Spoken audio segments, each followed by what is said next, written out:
absolute suite of bangers they were. They definitely delivered.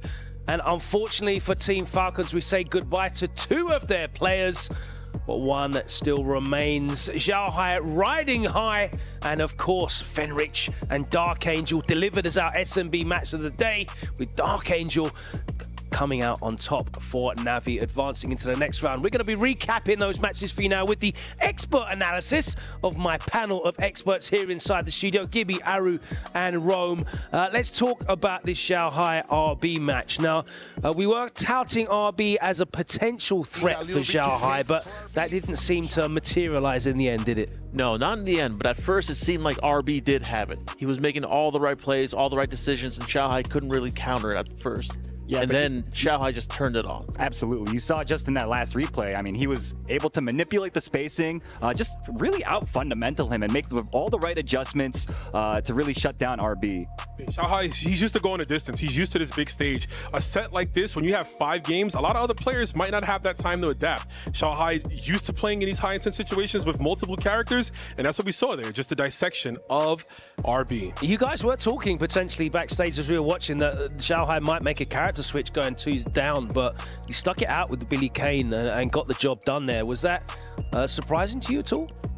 It was really just the stubbornness of like a strong player. They have faith in themselves.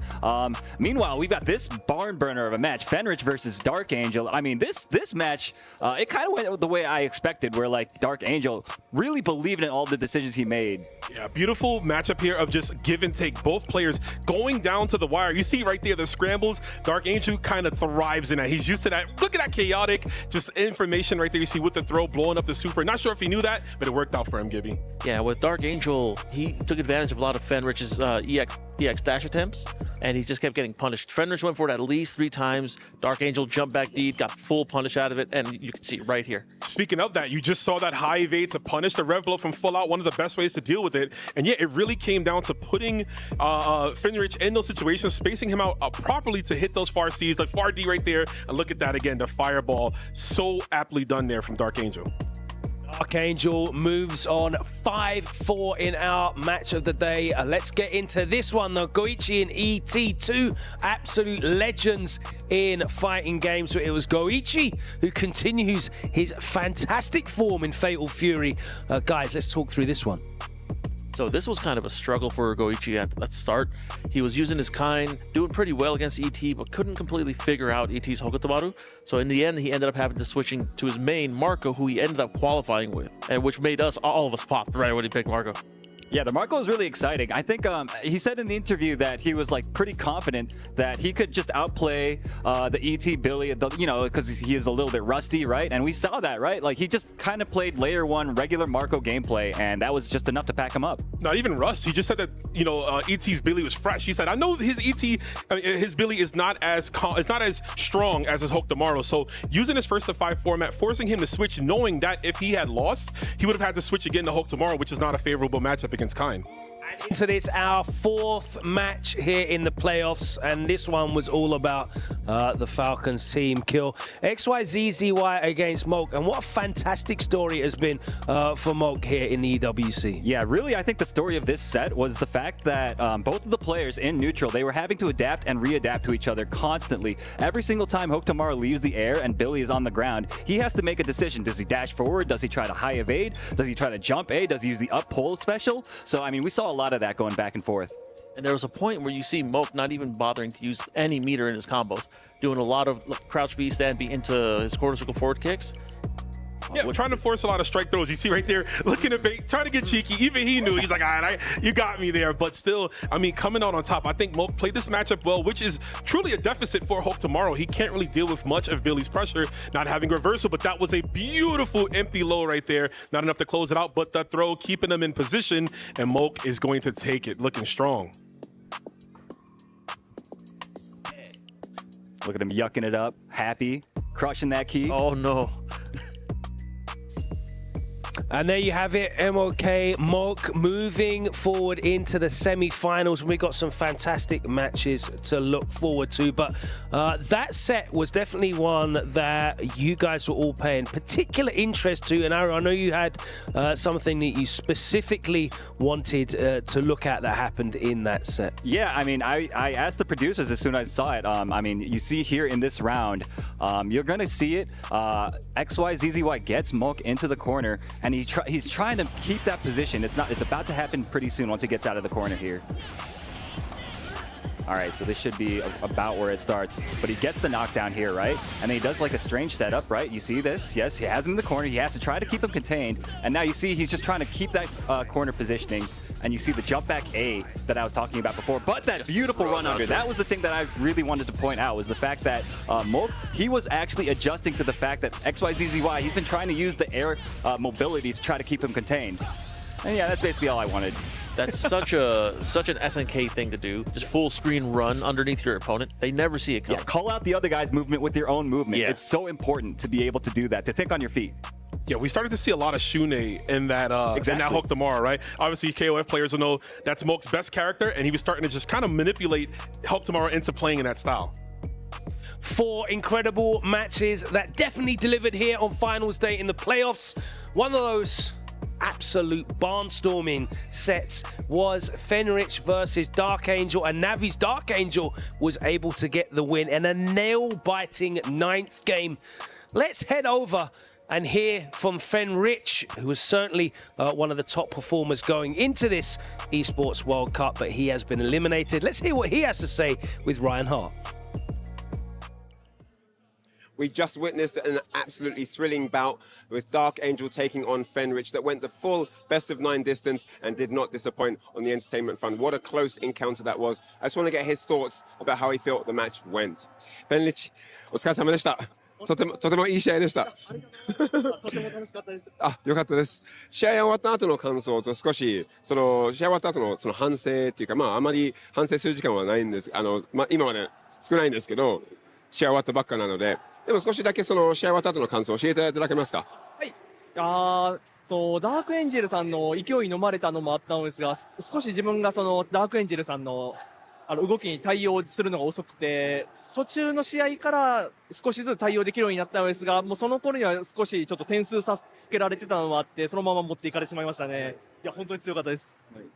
So, you know, he says that basically Dark Angel was first to the draw. You know, he was first off the mark, getting into the flow, asserting his dominance, asserting his will. And Fenritti found himself on the back foot. He does feel that he was able to kind of counter Dark Angel as the set progressed and get into the set into a comfortable manner. But it was a little bit too late into the set. First to 5, singular limb. You saw Fenritti making a solid comeback. It looked like he was getting back into the stride of understanding exactly how to follow Dark Angel's movements and predict him and find the counter strategy in the match. But Dark Angel was just first to the scoreline. He says Dark Angel played phenomenally well, an absolutely great player, and he's very happy with how the match went.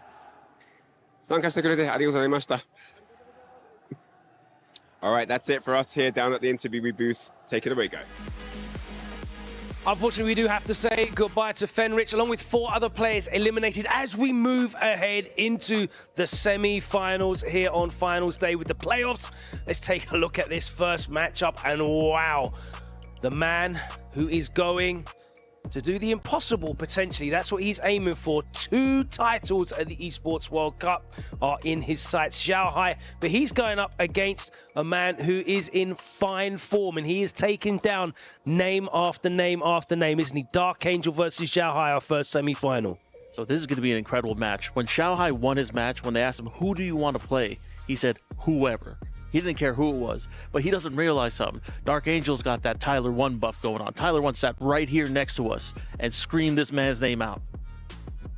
He definitely did. And, you know, just to put a button on that whole, just the whole story, right? Obviously, XiaoHai, the guy to beat. We've been talking about it all weekend. Potential to 2-time EWC in general for both games, right?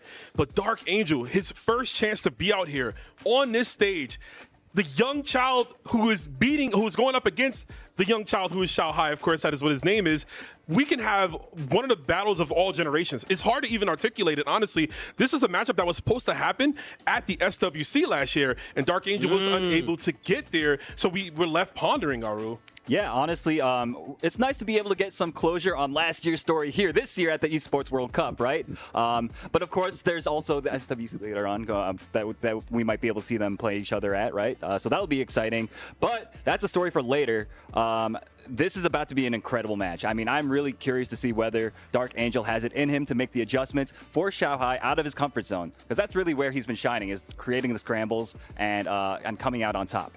And our second semi-final, a man who is in incredible form, Goichi. He's going up against the man who will definitely have the whole arena behind him, the last remaining Falcons representative in Mog. Guys, how's this going to go down? Same situation, Logan. Another player in Mog, not expected to get this far, ended up doing it. Goichi, one of the strongest players, arguably number 2 under XiaoHai. Can he do it? Yeah, this is going to be a really interesting one, because I think Moke, his movement is really what stands out to me. I'm really curious to see whether he'll be able to outmaneuver Goichi's defense and subvert his expectations in that way. His movement is gonna take precedence in this matchup. I do think that Goichi has the advantage going into this because he's got 2 different characters that he can utilize. Great character variety so far in this top 4, and we might see them reach into their bag again. We've already seen Goichi go back to Marco, one of his favorites. We might see even more diversity coming up. The semi-finals will be coming up next here at the Esports World Cup. We'll see you for that action after this.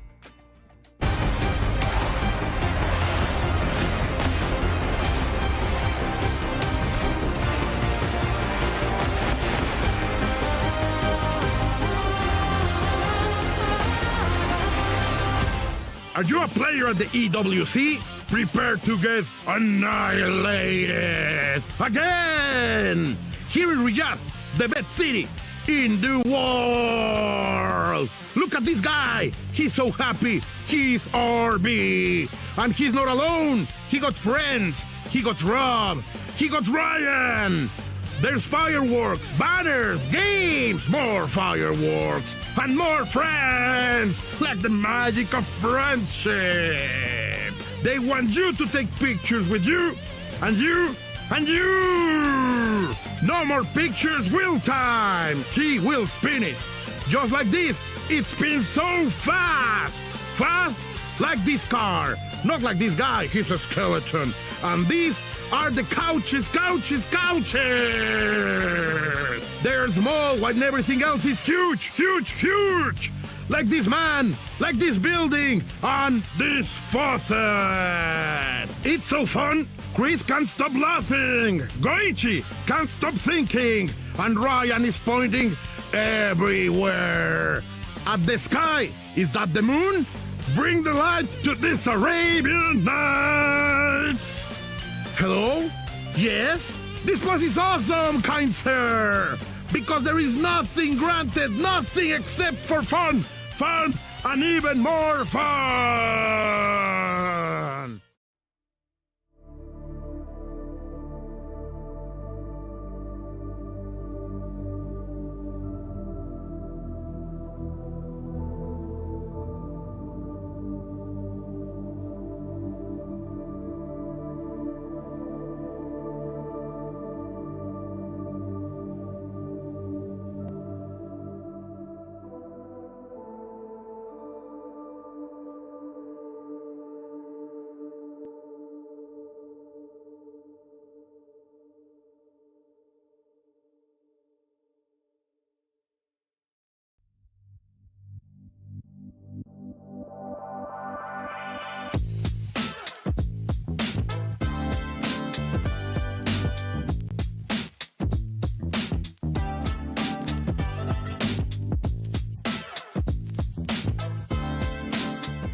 Ladies and gentlemen, we are one step closer to the end here of Fatal Fury at the Esports World Cup. We start off with our first semi-final, and this one, Rob, I am very much looking forward to. It is excellence, it is experience, and it goes head-to-head against pure passion and the power of youth. definitely. I feel like this match, if the bracket turned out differently, if things were seeded differently, it could have been XiaoHai versus Dark Angel, even in grand finals of this. But the way that it played out, as you said, we have the young buck going up against the OG, and there is only one way to settle who is better. Well then, let's not dilly-dally. We're introducing our next semi-finalist, kicking it off with the one, the only, XiaoHai! He smashed through groups. He smashed through quarterfinals. He is the king of recovery, the master of adaptation on the fly. And my God, there is a reason why this man is an EWC champ from EWC 24, and he is looking for more gold here at Fatal Fury. Up to this point, XiaoHai has looked absolutely unstoppable, but there is an immovable object who is about to come out next. Ladies and gentlemen, Dark Angel!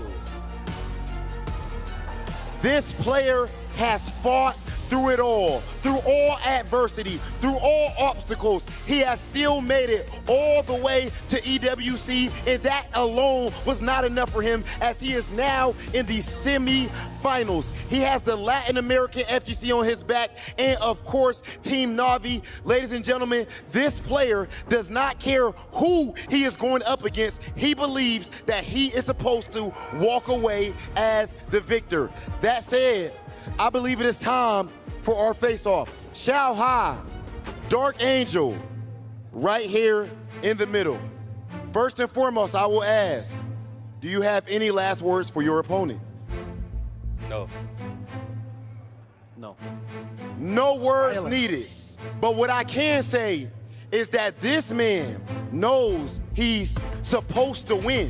But the problem is that this man does not believe that he's supposed to lose. That said, this whole thing has to be settled. XiaoHai, Dark Angel, please go ahead to your setups. It is time for our next match. XiaoHai versus Dark Angel. Let's send things over to our commentators. Oh my goodness. This is the unstoppable force meets the immovable object. This is David and Goliath. This is truly the miracle match of EWC, and it's right before you. XiaoHai with the potential to take down 2 titles within very close of each other. Then Dark Angel supposedly being the dark horse with the character that is solely taking down the meta. My name is Vicious. To bring in all of the action with Justin Wong, how are you feeling about this particular setup? Man, I am not okay. Everyone else might not be okay. But the thing is, are you all okay? Because Terry Bogard is going to be here, and this is also a dream matchup. A lot of people wanted to see Dark Angel fight XiaoHai during the King of Fighters 15 series, right?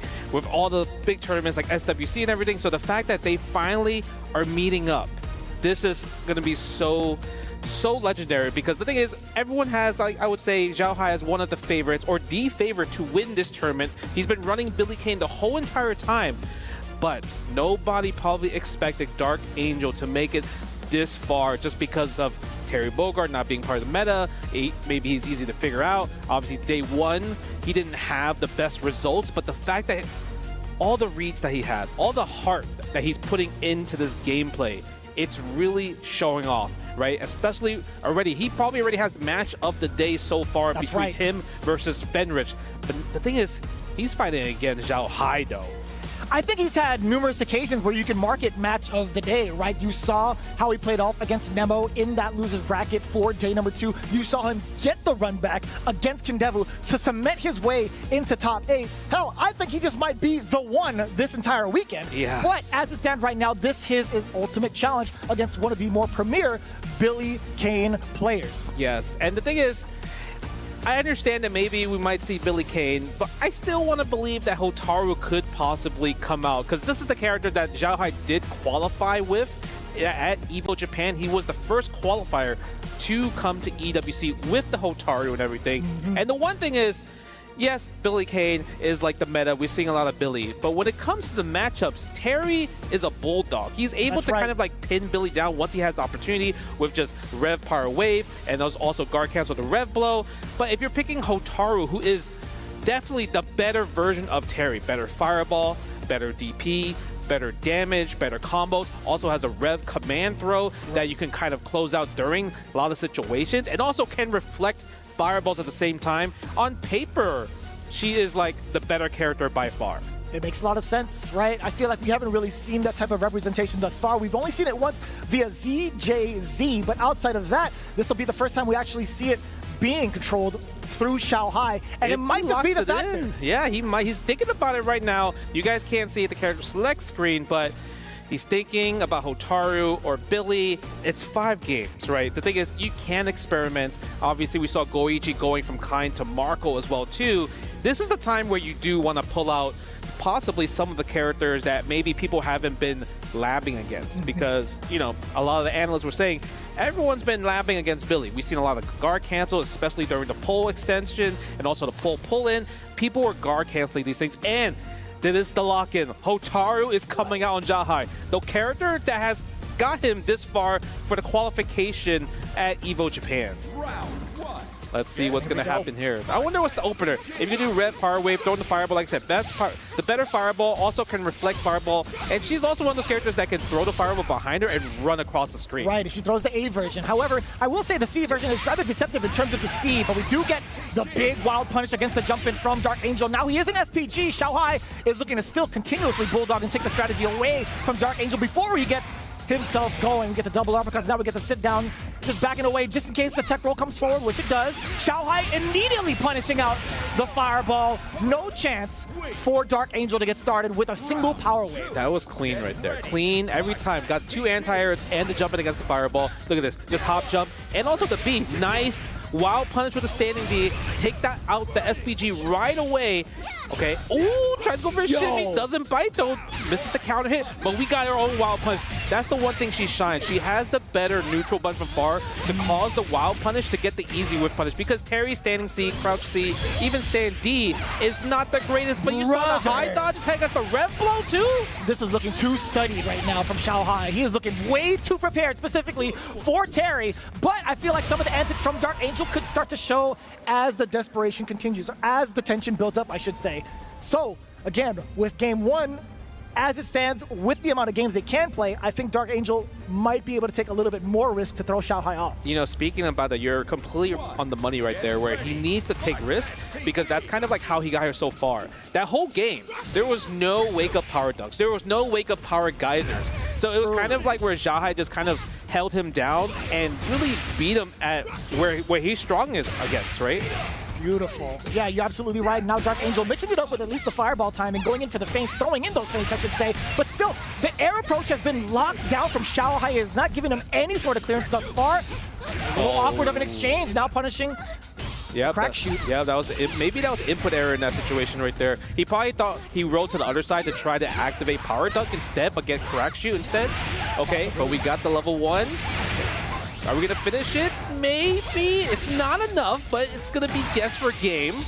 Maybe for throw, overhead. Yeah, overhead right there. And even though it's a slower overhead, the thing is, he was trying to go for the backdash. Maybe he's like, okay, maybe I'm expecting the drill, so I want to get the wild punish. Right, a real preemptive guess coming in from Dark Angel, but not going to be paying off. Now trying to maybe open up XiaoHai. Dude, the amount of anti-airs that XiaoHai is doing. Like, it's clean, and the crazy part is, like, what's so good about XiaoHai, he's changing up the DP timings. Because Dark Angel is trying to just defend it, but the thing is, if you're doing early or delayed DP, it's a situation where you're like, okay, you miss your timing for the just defend in that situation. Yep. You can see it too. You see majority of it wild punishes, right? It's not just like a normal anti-air. Try the hyper defense right there. Nice light confirmed for the 4-piece. Going for the C, going for the plus frames, causing the overheat. Nice hit confirmed with the standing D right there. But we wake up DPs because XiaoHai can afford it. Yo, that was actually so smart. The short hop to check the down C approach as XiaoHai backed away, still within range for that punish. That was beautiful. That was so good. It was definitely needed because he was also in the overheat situation too. Nice. Gets the combo, gets the anti-air with the rev power wave. Good combo right there, but still an SPG. Meaty enough to get the counter hit. I like that going in for the close 5A. XiaoHai thought he was going to have rights to press buttons after that, but no, sir. And it still hits! It's active. That was so unfortunate because to XiaoHai, he was trying to go for the punish, but the active frame and the guard cancel from Dark Angel. What a turnaround 1-to-1. That was beautiful. That was godlike. Yeah, that was a happy accident for sure. It was a happy accident. It's one of those things where you're like, okay, you messed up the super. I'm going to be able to get this big standing like CD combo and then get you to the corner. But how active is that bad boy? We've seen that a bunch actually throughout the weekend where we see like the tail ends of some supers, including Kind's Orb, kind of hit the characters, hit the opponents, and they're not ready. Yep. They are like, okay, well maybe I get to punish here, but no, they're stuck in block, or they just get hit wrong. Yeah, that's true.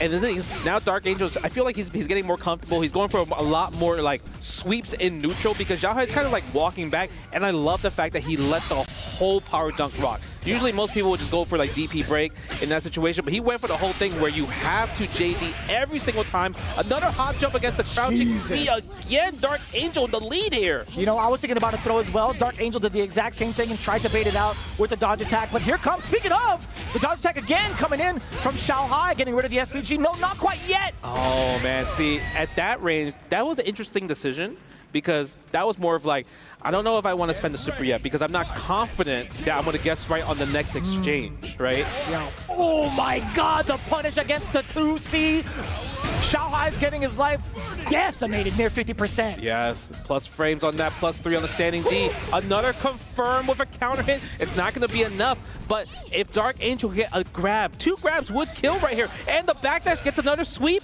Chip damage is available on the table here.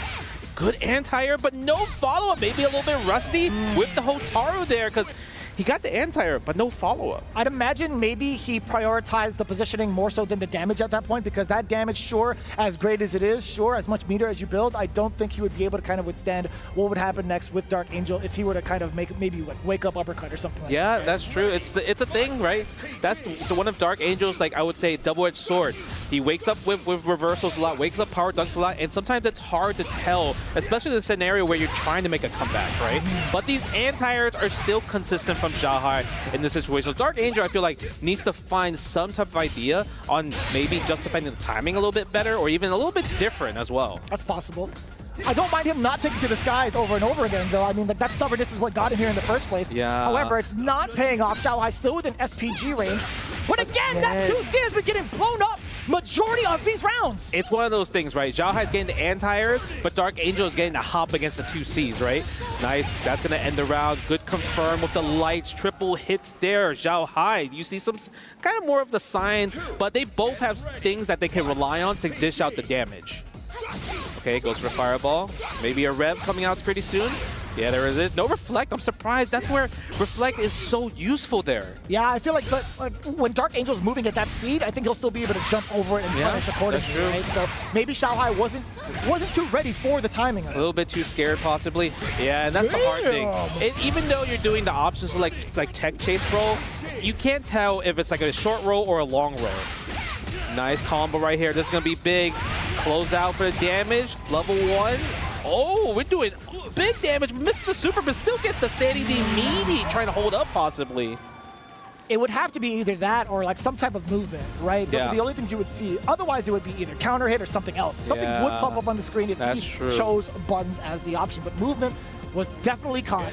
XiaoHai now moving on. Yeah, it's one of those things where you're just like, you always kind of want to just hold up, especially in a situation where maybe they possibly would throw, right? That's fair. Yeah, goes for the Fireball. With how often people have been getting got with a lot of the throw baits, that kind of makes sense. Nice guard cancel again against the meaty standee, but we're going to wake up DP anyway. But you know what? We might as well do it. It would have worked the second time, too. Oh, the Reflect against the crash shoot. You thought I was going to throw Fireball? No, no, no. But that was a happy little accident, too, for XiaoHai. He was anticipating a Power Wave. Yeah. Nice. Go for a double Fireball. And I love how slow the Fireball is, too. And I like the fact that XiaoHai is changing it up, using more Rev Fireballs, because it's one of those things where Dark Angel was kind of taking control with his Rev Power Wave. Oh, you saw the guard cancel not really fully pay off from the side of Dark Angel, now still at the deficit. The counter hit was there, but XiaoHai, I love that he's not staying grounded even if he gets hit ever so slightly, right? It depends on what normal's actually hitting XiaoHai, whether he'll actually sit back and block or take to the skies. That short hop is so detrimental against Dark Angel right now. Yeah, I think it's also another thing. Dark Angel hasn't shown that he's able to anti-air XiaoHai's hop jump with his own power dunk break, right? Yeah, it is kind of tough. I mean, like when you land a hit, you would think to yourself, all right, my opponent's going to sit still and possibly get smoked by another one. He threw out far D. Yep. And look at that. Speaking of the anti, he's got his own DP break with the force of the power wave. Oh, he mistimed the target combo. Usually if you did the link too fast, you'll get that version of the target combo versus the link of standing A versus C to D. That's fair. Okay, look at this. They're going back and forth too. It's not even one-sided. This is going to the distance. And I feel like the one thing that XiaoHai is messing up, he definitely did not lab it. He's trying to use the reflector against the Rev Power Wave, but the first time he tried to do regular reflector. Second time he did it. Second time he did Rev version of the reflector, but he's doing it a little bit too late. You got to do it a lot earlier. Yeah, rather tough too. If Dark Angel's going to be switching up his timing, you have to do it almost reactionary. Spend the bar. Yep, we want to take out the SPG. Good frame trap. Are we going to condition with the command throw? Ooh, that was a conditioning because you thought the command throw was happening. Because if it did, you would have died regardless. You seeped it into Dark Angel's mind. I'm sorry. I am so sorry. It's not my fault. It's just more of the thing is it's what you expect, right? She has the best command throw in the game, even though she's not considered a grappler archetype. She's a brawler, right? So long as they have a command grab that exists in their list, they are definitely a brawler. I like that also. Now getting the timing for the reflector, that's correct, yeah. Rev, power wave coming on in.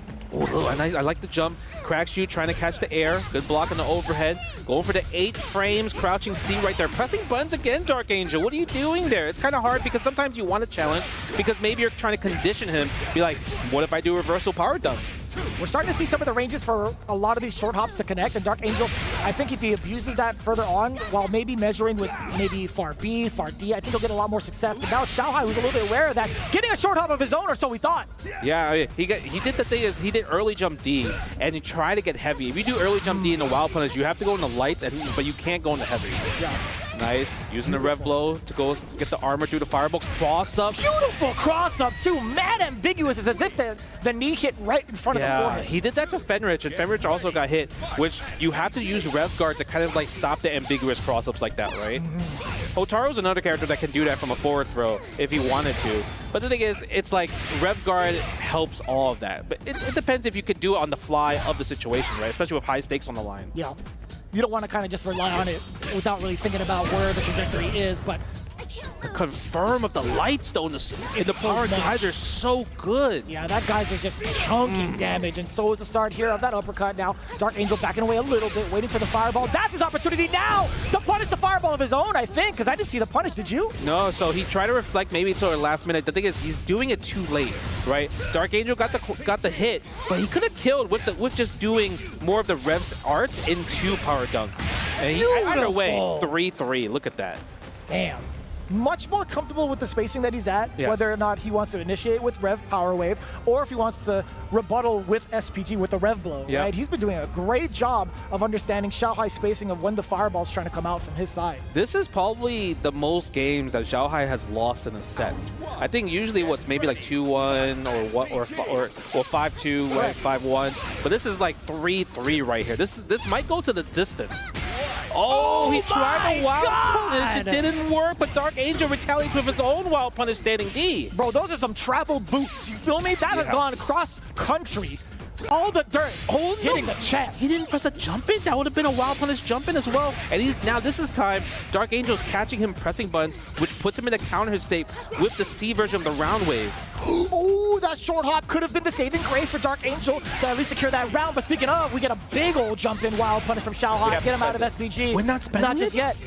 Oh, but that was a reversal. That might have been Power Geyser, actually. But it worked out in XiaoHai's favor. And, you know, even though Dark Angel loses this game, at least he saves the bar. Because technically he did baited the possibly misinputted Power Geyser there. Right, that's true. Silver linings, I like the positivity. Yeah, right? You'd be an excellent coach. I know. Maybe there's a little bit. But he gets hit by this combo. And the thing is, I'm really surprised XiaoHai's not spending the bar. Usually you want to go for the super, keep the corner carry, keep the hard knockdown. It's like he's saving it for something else, which I'm not sure what. Because either way, it's... Ooh, that was double! That was OD! No way, I can't believe it. Yo, Dark He was Angel was ready. ready. Both of them were ready. That was the beautiful part. It was well worth it, though. It was. It's just to see if XiaoHai can do it. I think it was well worth the resources. Yeah, that was really, really good. Okay, goes for the fireball again. Tries to fake out with the faint fireball to force a jump. Look at, he is buffering that possibly hop jump DP. Oh, with a hyper defense as well, too. Go for the back dash. Gets a big jump in. These jump ins are killing Dark Angel. It's like XiaoHai has figured out that Rev Power Wave, like before, like we saw layer 1 from the first 2 days where Rev Power Wave from full screen, and that was like his neutral skip from Dark Angel. Now, Dark Angel's using Rev Power Wave in neutral as like a fireball tool back and forth. But the thing is, it's so dangerous because the recovery on it is so high that it can lose to a good read of a jump in. It goes back to what I was saying earlier. Dark Angel was trying to get the solid read as to when XiaoHai and where XiaoHai wants to throw some of these fireballs, right? But what happens if Dark Angel begins to implement some of the feints? Will we see that adaptation? Yeah, I mean, speaking of feints, XiaoHai is the one actually doing the fireball feints, right, compared to Dark Angel. Nice. Go over the chase down. And I love the fact that XiaoHai's like, you know what? You can have your wake up. I'm not going to meaty you because I might lose in that exchange, right? Nice. Go for the jump C, air to air. That was mad ambiguous, still managing to block, and now XiaoHai trying to contain the corner. But the red blow coming on in for Dark Angel, still walling this SPG, trying to fake the cross up. XiaoHai not biting, but the JD mid-air, he's ready for it. He is. Plus frames on the shield. Nice rev blow. There is a gap if you're choosing the plus frame version. Ooh, tries to go for a shimmy, no bite. Oh, but the wild punish standing D, one of the best whip punishes in the game. Getting that ignition. Yes. Now, is it going to be a guess for throw? Just defend, no guard cancel with Dark Angel. This is where, and he gets the red ignition. What a confirm with the standing D. Damn. That was beautiful. Like, I don't know how he's doing where he's hit confirming these single hits into super every single time. My man was born with it, son. He's been ready. With this character, he's been ready to do that. That was the heart. Just like that, he did the reversal. Oh, I think he maybe tried to miss the guard cancel, but he got power charge instead. That was an accident. But this time we're going to get the air rev level for the hard knockdown here. We do get the record string coming on in. Dark Angel still. Okay, well, immediately interrupted. XiaoHai taking to the skies to avoid the fireball. Oh, no wild punish right there. No confirm into a rev power knuckle. That would have been huge for a combo starter from again the jump in for the rev power. Like, Dark Angel needs to understand that this is why you're actually getting hit and losing games. Yeah, man, this is really, it's hard to adjust, though. I mean, sometimes XiaoHai, he's ready for it. Other times, he's throwing out a fireball. Again? And just like that. I'm telling you, he got the read. It's because, like, Dark Angel is relying on it so much. Ooh, the counter hit again. XiaoHai not prepared for the wake-up. Spending the level 1. With the wake-up A, close A, and he gets the Tara combo. Yeah, with spending level 1 again. Chase down the command throw or chase down with jump C. What are you going to do about a little flash of the rev? No guard cancels here, but the command grab, and that's going to shut it out. XiaoHai still continuing on his streak with a pretty significant win, 5-3 over Dark Angel. And you can see how elated he is. He hasn't been that way. He hasn't shown up that emotion up until this point, Justin. I think it's because he knows that Dark Angel is so good, and it's also a matchup he has been waiting to fight for his whole career when it comes to SNK fighting games, right? What a set, what a game. I think that one was so amazing. The great back and forth, and the fact that XiaoHai finally caught on to the fireball patterns of the Rev Power Wave, that kind of really what sealed the deal. The one thing Dark Angel stopped doing was hopping more in neutral against the 2C. That's right. He just stopped doing it after like maybe the mid-game. I guess maybe because he's thinking about possibly a new strategy, or like, how can I adapt to the scenario? But the thing is, every time he did to 2C and he hopped it, it was a guaranteed combo every single time, right? And XiaoHai never stopped. It was one of those things where the 2C was still coming out. Yeah, it took about game 6. You started to see a lot of significant changes towards what strategies worked and what strategies didn't work, right? But Dark Angel just a little bit slower to adapt in regards to where XiaoHai wanted to utilize some of his fireball placements. And I feel like, again, the main issue here, Dark Angel was just getting red from some of the Rev power waves that he was trying to utilize, right? That was what it was towards the very end. But I will say, if you look at the overall record from XiaoHai, this is the most he's bled thus far. That was so beautiful right there. That JD, the standing D into the power geyser. He was so ready for it. That was both smart from Dark Angel and both smart from XiaoHai. Right. Because the crazy part is like a regular jump in actually beats that standing D as an anti-air. So the fact that they were both reading each other was amazing. But unfortunately, Dark Angel is eliminated. Right, from trying to get first and second place, right? But you'll still see him because he has to do a third place match. But I do believe we're gonna have the interview at the stage, so I'm kind of curious to see what they have to say. Wow, wow, wow. What an incredible matchup. Possibly the best one we've had so far, at least up to the semifinal. XiaoHai defeating Dark Angel. What an incredible game. And of course, we're joined here with XiaoHai, the man himself. Questions, though. First of all, you picked the Hotaru to counter the Terry on the other side. It was the first time you play Hotaru. Was that the plan from the beginning? Yes, because I never play Terry. I don't know what his offense is. So maybe he used ES Fireball and Hotaru can, how to say, 反波怎么说? He can counter, he can use the reverse. Yes, but Beanie, maybe I don't know how to defend, so maybe Hotaru may be better, I think. It was a very close game the whole time between you, and it seemed like in the beginning Dark Angel had the advantage against you, but you figured him out just like you did before. You would take a lot of damage in each game, and then somehow one-hit combo him, 2/3 of his health down to 0. Was that the strategy that you would bait him into that play? 就想问，因为感觉每一场就是都打得比较打得挺激烈的，很接近的，而且经常就是你会控血，可能别人先一套空步之后，然后你血量很低的时候，然后这时候你再一套连招把它给带走。就想问你，这是你的战术吗？就是故意要这样控血去反击吗？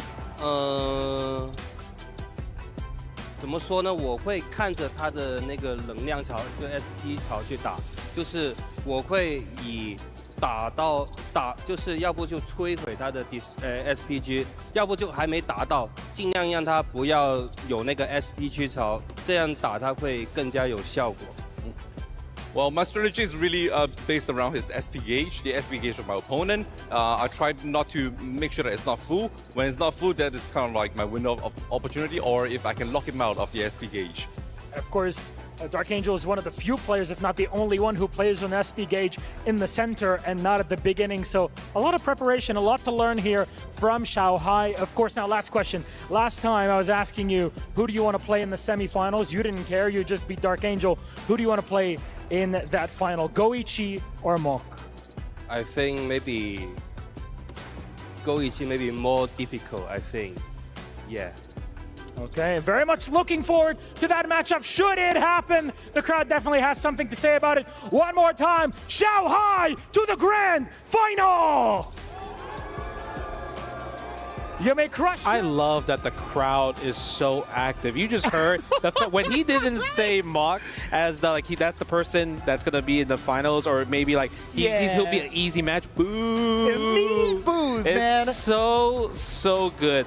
But talk about XiaoHai's pick, right? He says he doesn't know how to fight against Terry, so he's like, all right, I'm gonna pick the solid character, the one that's like, okay, I just have to outplay you and anti-air you and out-fireball you, and that's it, right? And the funny part was he's like, yeah, if he does Rev Power Wave, I'm gonna just reflect it. But he failed at the reflect every single time. So the jump-ins are actually the ones that really got him the W for this set versus him versus Dark Angel. But I think that set was the best so far, it seems like. Easily was, if you take a look at his overall track record, right? I think Dark Angel was the only one to make him bleed that much, taking 3 games against the coveted place of XiaoHai right now. That's gonna say a lot in regards to the competition, because XiaoHai has been smoking everybody up until that point. But right now, he's awaiting the winner between these 2 competitive titans. Mok versus Goichi, another banger of a set. This is gonna be, I would say, really, really tough. I feel the same sentiment of XiaoHai, where Goichi would be the harder matchup for XiaoHai, but this is definitely gonna be a hard matchup for for Mawk as well too, because you have Billy Kane, who a lot of people are saying is counter pick against Hokutomaru, but also the character that got Goichi into EWC was Marco, and he is also a godlike counter pick against Hokutomaru. Just alone of the Rev Tatsu blows up every neutral tool that this character has. You can't throw a single shuriken. Nope. You can't even try to whiff a crouching C. Nope. None of that. None of that. So it's going to be up to Mawk to kind of like play more of a air-based game and not get pinned down to the ground. Marco's really, really good at pinning people down, but let's go to the stage and see our players. Oh my goodness. That is what you call a match living up to the hype, living up to the billing, if you will. XiaoHai able to clutch it out, showing that counter pick with the Hotaru. That was absolutely phenomenal, and now he is in grand finals. But the journey is not done because we have to see who is going to join him in that spot. There's only one more spot in that grand final, exactly as you say, Rob. So let's introduce our second semi-finalist, starting off with the one, the only, Goichi! Representing Detonation Focus Me. He's got the whole crowd against him here in Riyadh. But you want adaptability, you like counter plays and counter picks, then this is your man. Displaying incredible character flexibility, he always looks unfazed. I believe this has to be the first time Goichi's ever been booed in his life, but I think that he's taking it well. That's it, ladies and gentlemen. His opponent fighting for Team Falcons,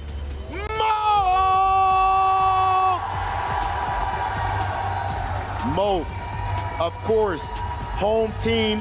He has the crowd at his back. So far, he has not lost to anyone in this tournament. Also, you have to remember, he was the last person to qualify for the Esports World Cup, and now he is only one match away from grand finals. Imagine, ladies and gentlemen, starting off like that, almost not qualifying, and now being so close to the promised land. He is the last Falcon still flying high here at Fatal Fury Esports World Cup. Gentlemen, please join us on the stage. Mawk, Goichi, please. Well, let's hear what these two have to say before we send them off. Any final words? ゴイチさん勝ちますよ。アウェーがすごいです。It's okay. Okay, Goichi, Mo. You gotta take it in. Gentlemen, no two ways around it. Please make it back to your stations. It is time, Rob. Oh boy, I cannot wait for this one. Okay, it's about that time, ladies and gentlemen. Mo versus Goichi. Let's get into it. This match is going to be of epic proportions, not only with the character selection, but with the players themselves. Goichi versus Mawk. Their storylines have already been cemented and told multiple days through, but this is where it all matters, to take it down one over the other, to face off against XiaoHai in the grand finals. This is it.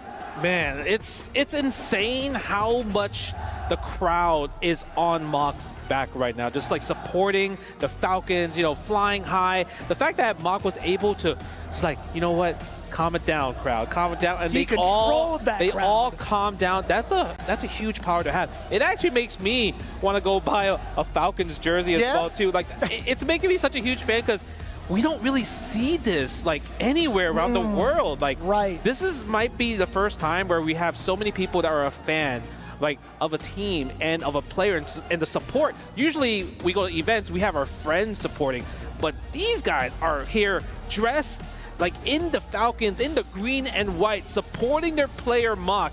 to try to take home the trophy for EWC. Yeah, Robin actually made a pretty defining point. He's like, I don't think Goichi's ever been booed before. Yeah, it's like right? any game that he plays, he's always putting on a really, really good show, like showing the benefits and fruits of his labor. When you watch his stream, he grinds every single game to a T and also invents a lot of tech.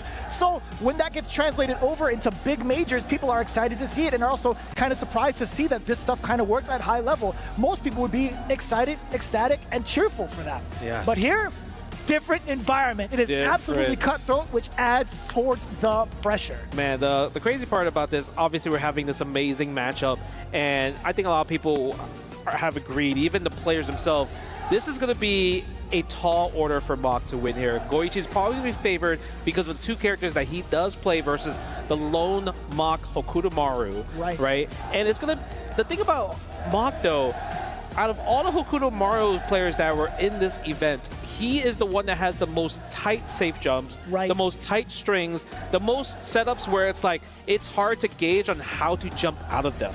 It feels that way, right? Despite Kain actually having some of the best defense in the game, I think Mok has done the best job of keeping himself clean and away from that type of pressure and forcing these big errors, right? In comparison to maybe an ET, right? ET was forced off of that character relatively early, hence why we even saw the Marco in the first place, because the switch off into Billy Kane. Same for Chris, right? Using the Salvatore on day 2.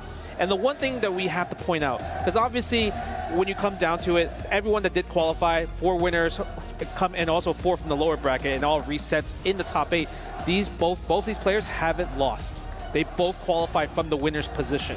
So it's going to be a tall order, I would say, for both players to try to win this, to see who's going to be able to fight against XiaoHai in the finals.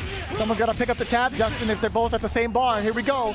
Get the hard knockdown, and already with the hop jump, Mach gets a combo. Are we going to take out? Yes, we're going to take out the SPG from Goichi's side. So now he's going to lose his hard knockdown option, especially from a Atari combo. +2 in that scenario. Try to make him flinch, but Goichi doesn't bite. Very tantalizing to see him airborne in that regard, but that hitbox is not going to extend that far up. However, Goichi has other plans in mind, right? Still trying to get the cross up. I love the rev guard initially to get past the orb and past the jump. Yep. There's going to be no guess right there. Good confirm from Goichi. And I love the fact that he did the standing A and the standing C super, because the last set that they were playing, and I think it's also Fenritti, they kept doing standing A after the feint to try to get the continuation, but sometimes you're a little bit too far. So the fact that he went to the Rondo super, that was really brilliant, just like deduction skills right there. Nice, like the 2C right there, trying to run away with the air throw. We barely see that. Ooh, get off of me. That's the one thing that Hokutomaru doesn't have. Ooh, again the air throw. I love up all the options, right? Justifan not going to be able to be thrown out mid-air. I think that's the really good thing from Mach as well, because that means he's confident that Goichi will just defend, air just defend everything, right? So because he's going to air just defend, you can't air just defend the air throw. Beautiful sequencing off of the light, still a good amount of damage, allowing himself the safe jump. The JD's coming in apparent from Goichi. The defense is still on lock, but now what happens when he's on you just like this? The 2C does connect. Goichi tries to move out of the way to create space. MOK chasing him down. Mach. You see the crowd though? They're going nuts. The crowd is going crazy. Trying to go for the neutral skip. Mach was able to jump out in that scenario right there. No anti with the high dodge. Gets eaten by the back row. What are we setting up? Oh, but he takes the hit. That's going to be expensive here. Man, he built up that second bar as well. Goichi looking really ridiculous. He could cast out all the way if need be, which he will. Double super, double ignition. He's getting started. That's the hardest part. Like fighting Goichi and also fighting Kain at round 3 must be one of the most terrifying things in the world, because you have to think about you're coming in this round 3 with a life bar of only 40%, because if you get hit and he has 2 supers, he's cashing out to 60 to 70 every single time. Yeah, that's really up to Goichi's decision though, to either save the bar for the rest of that round if he knows it's a lost cause against someone like Mach and the offense is just too demanding to deal with. Then yeah, I would imagine the same exact thing going into round 3. It's just so intimidating. But the sequencing here from Mach has been making Goichi sweat. Yeah, but the thing is about Goichi, we talked about it throughout the whole event in general. Best defense. When it comes to defense, nobody is on Goichi's level. Okay, Sparks a Rondo. Nice, and that's going to be a finisher, no meter spent. He's going to come into the second round with almost 2 bars. One sequence will probably build 2 bars and put him in a situation where if you are in a 60% and I hit you with a stand C, that is game over. I love how you call it Sparks of Rondo, by the way. That's like the English variant. I appreciate you, man. Because I'm not going to see Schwartz every time. Yeah.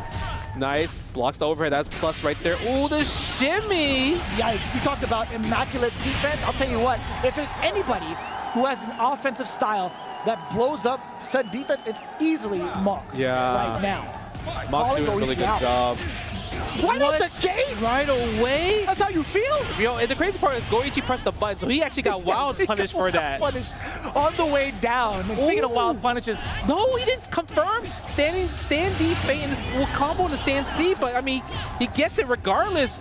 But Mark is 1 hit away from winning here. Plus frames there, nice tech on the throw, and that's going to be a punish into level 1. Beautiful sequencing right now from Mark, and also not getting too greedy when it comes to some of the hits he does land. There was another sequence where he actually got close C and opted to just, you know what, go for a mix rather than trying to confirm from that far, or at least in that instance. That's tough. It's tough. It's always tough to confirm just one button to a special, right? Usually you want to go for the, okay, heavy in the feint, because I'm plus regardless. Right. So I still get my turn, but you know, everyone always wants to finish the whole combo. And that's why sometimes like maybe stand D, like stand D feint go to stand C, because you could kind of hit confirm that, or even auto flow chart to it, right? Yeah, you have plenty of time to go through 2 normals, right? But Mark, I will say, most of the clean hit confirms he has had has revolved around his lights. But now we're finally starting to see Goichi with the execution. Whoa, there was an error there, excuse me. Yes, execution error, but you know what? He's still going to be able to get the JD. Look how much life he got back. Oh, but the D flash kick break, it don't even matter. And look, he knows he's it too. He's like, yeah, I robbed you. Yeah, I did some stuff. Goichi thought the exact same thing. I was like, I can't believe that hit. Yeah. I guess I'll confirm off of this. Nice. I love using the rev guard to push away the close C. Another thing, you know, he can also do, he can use the high dodge attack if he thinks another dash close C is coming, right? That's fair. Yeah, we haven't really seen that utilized on either end. Oh, the challenge. Confirm the counter hit. Excuse me? Yeah, that's a great button to have, especially on the counter hit, right? It's so good. It's so far, too. Being able to cancel into the orb, pretty important. Mark just under. Maybe, like, I don't want to say 40%, but the mix is coming. Yeah. And he jumps. Wake up super. Sometimes you have to do it for the reversal timing. But the safe jump, he didn't confirm it. I'm not sure what Goichi tried to do there. Okay, hyper defense. I love it. Goes for a throw. Guess for game. Nice jump. Is it enough, Justin? No, it's not. It's not enough. Wait, he's trying to build? Is it? Ooh, just barely. The mix! Justin, he faded mid-air, and he forced the erroneous flash kick to take it all back. That was the dead zone, right? That was the spot where it's like so hard to anti-air in general. That's right. Okay, I love the early jump D. The early jump, hop jump D has been cooking so much. Even though you don't get a combo, it's just hard to anti-air because Kind is such a tall character. Nice, air to air again. Go for the plus frames. Nice backdash on Goichi. Backdash does go under low. Nice command normal, but doesn't get a combo anyway, though. Not going to be too bad from Goichi, but trying to outmaneuver Mark. He did get an initial counter hit, and it's still going to be Hokutomaru's turn up until this point. Wild punish confirmed to the ignition. We got the elbows in. We got another orb coming in, but wake up super as response from Mark. That was actually such a hard thing for Goichi to do, because if he did the red flash kick, it actually would have put himself in overheat. No! None did. No, nice, that's gonna kill if he gets the combo. Which he does. Justin, he was in overheat. And the flash kick, the big Hail Mary just in case, and Mark reeling back in his seat. How could you have done this to me? No, because the thing is, even though he was overheat, I thought maybe he was gonna go for the D version of the Kuha break, but I guess he did it too early, so the first hit missed, so he couldn't get the break there. Possibly, right? If you go past the window, it's too late. I think that's what happened. It seems like it was hard because out of nowhere, right? The rev teleport counter hit it. And he's like, okay, let me get the combo, but he just did too early. He was too thirsty for that. A little bit. Nice. I don't think so with the high dodge attack. Go for the 2C again. No bite, no confirm. Nope. Oh, he got the backdash, but doesn't get the whiff punish there from the whiff throw on Goichi's side. It looked kind of awkward, right? It looked like the animation was just about finished. Muck probably wasn't confident enough to maybe throw out a light. So playing it safe rather than sorry against someone like Hein, it makes a lot of sense. It's sitting at 63. Okay, then look at the 92 right there. If he gets the 2C into super, but the anti-air throw has just been so consistent. Man, but still, the button selection and choices coming in from Goichi, the timing has just been all right for him. Nice and easy with the ignition. That damage is so insane. Sometimes, you know, I'm always surprised because I'm like, oh, I think I'm still alive, right? Yeah. I'm psych. Yeah, yeah, every single time. I could feel Aru just kind of cringing towards it every single time it hits. He's like, man, what is this damage? Okay, nice. Go for the rondo.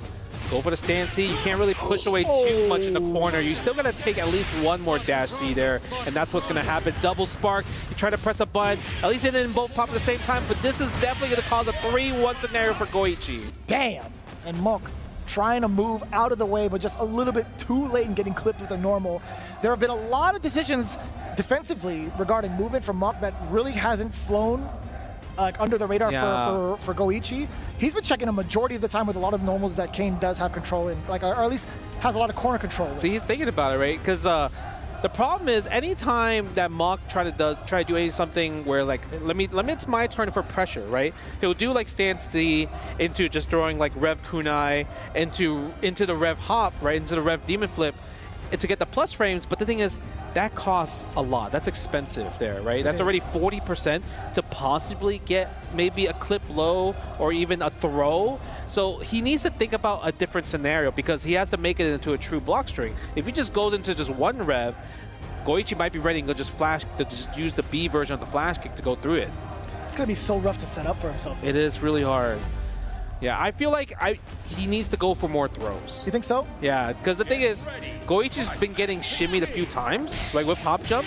So if he goes for more throws, at least you have way more safe jump setups from throws. But they have to succeed, though, right? Yeah. Goichi has definitely been one to kind of delay some of his tech. He's not going to be afraid to do that, but we'll see. If that throw does happen, we will come back to that scenario. Yeah, he gets the air throws right here, but you don't really get too much of the safe jump. Look, there we go. See how delayed that tech was? Yeah, but we get the back throw, another back throw. Okay, you're in there, Justin. Another back So is Mach. He might have heard me on the comms, I don't know. Possibly. Coach Justin, is that you?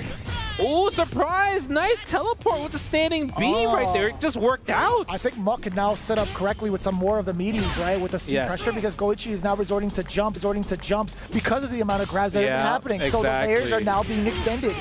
But the thing is, he pressed early jump D. Goichi recognized that, try to get a punish. That's where I'm surprised Goichi's not guard canceling after the Kuha just defend, because that's a guaranteed just defend guard cancel every single time from the 2C. Nice target combo right there for Goichi.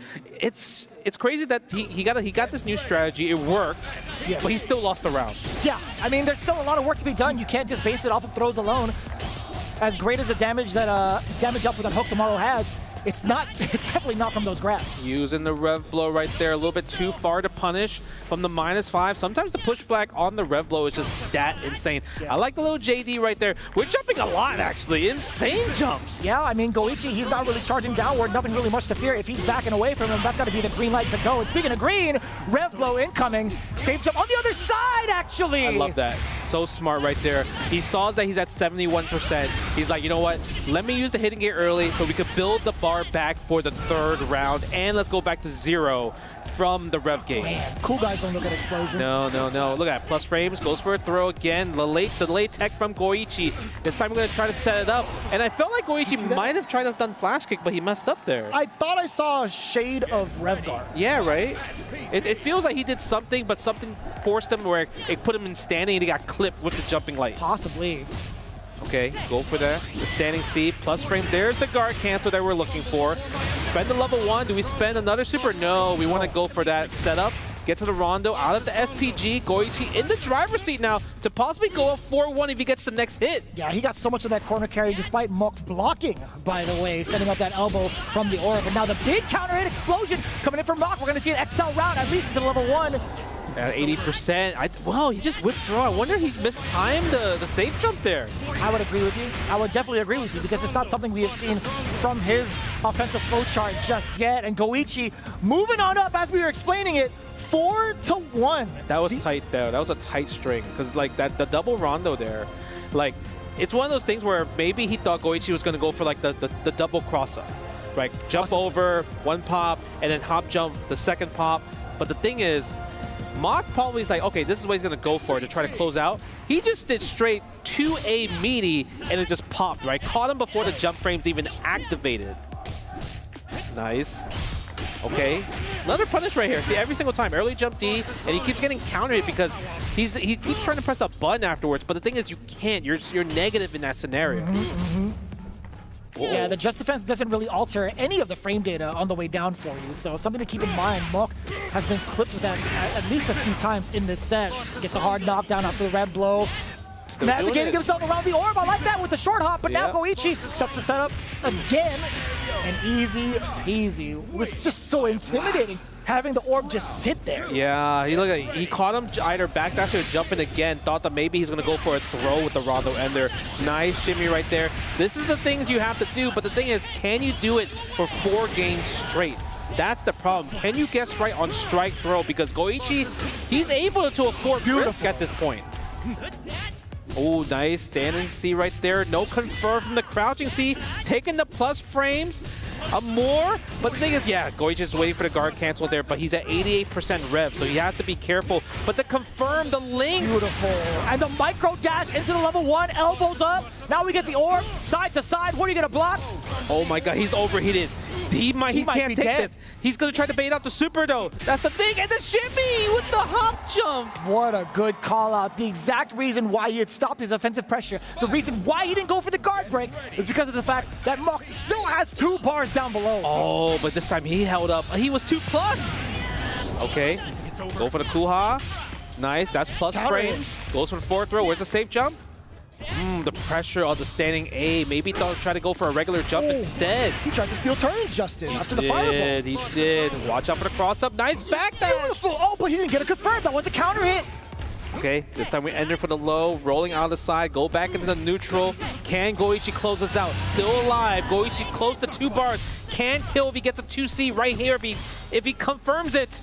Back-to-back air fades now going airborne. Goichi actually just needs 1 confirm. That's what I'm saying. That's it. Two level 1s, 2 ignitions, possibly. And that's going to be it right here. Goichi going up 5-1, going on to the grand finals for a chance to dethrone XiaoHai or become the first EWC Fatal Fury champion. And it all came from one button, Justin. You know which one? It's your favorite button. 2C. Yeah, you love that one. Look at that. You know, Goichi, I love his expression because he's one of the few Japanese players that shows so much emotion, shows how much he wants to win this, right? Yeah. Because, like you mentioned earlier, he's a guy that will lab every scenario, every situation, every character, and it shows how much knowledge he has. And it also shows how he can read how scared somebody's going to be.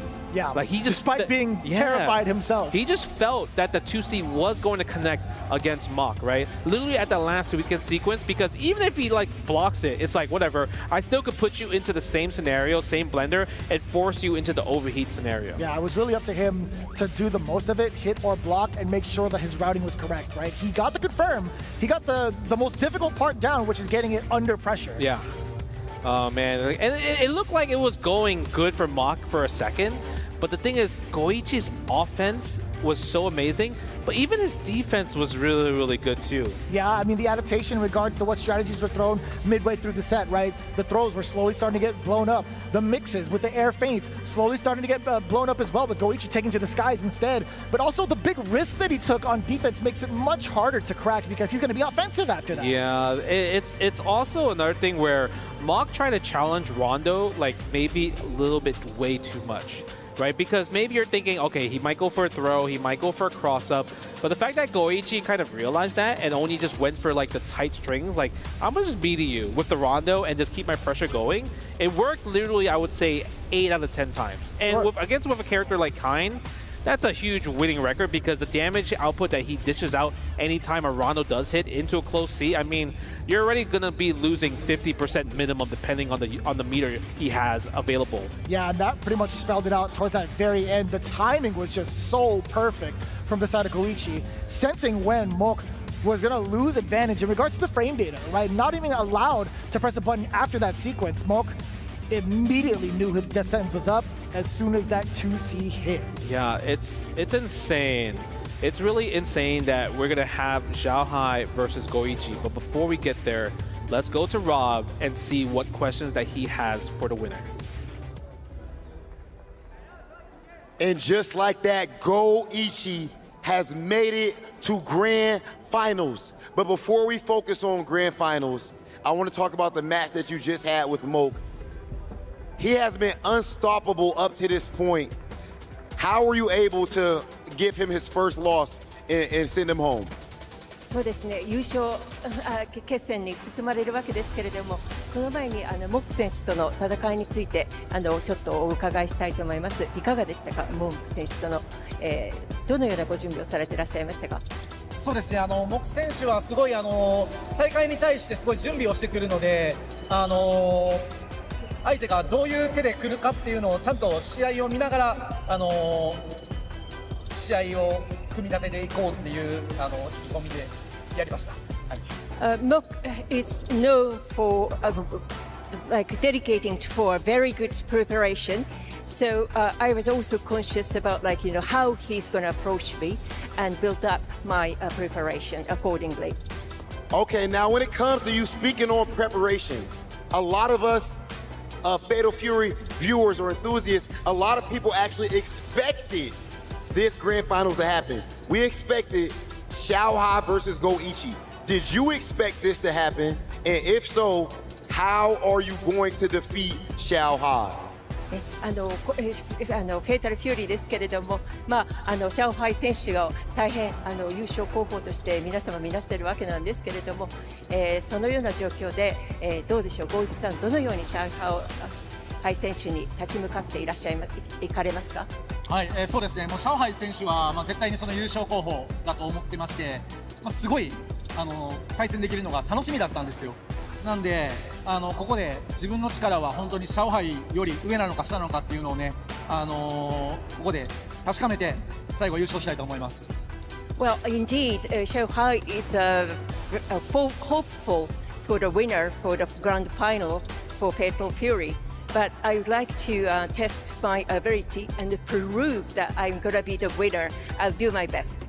Okay, now as far as XiaoHai versus Goichi, we will be getting to that later on. Congratulations again, Goichi. I do want to make sure, as far as the Falcons fans, I know that was a rough result. Congratulations to Moke. But remember, after this, we do have our third place match. We're not going straight to Grand Finals, so we are going to have Falcons Moke going in his next match to try to get third place. That said, Goichi, congratulations, you are in Grand Finals. Please go ahead and crush your opponent's key. Please make some noise for Goichi!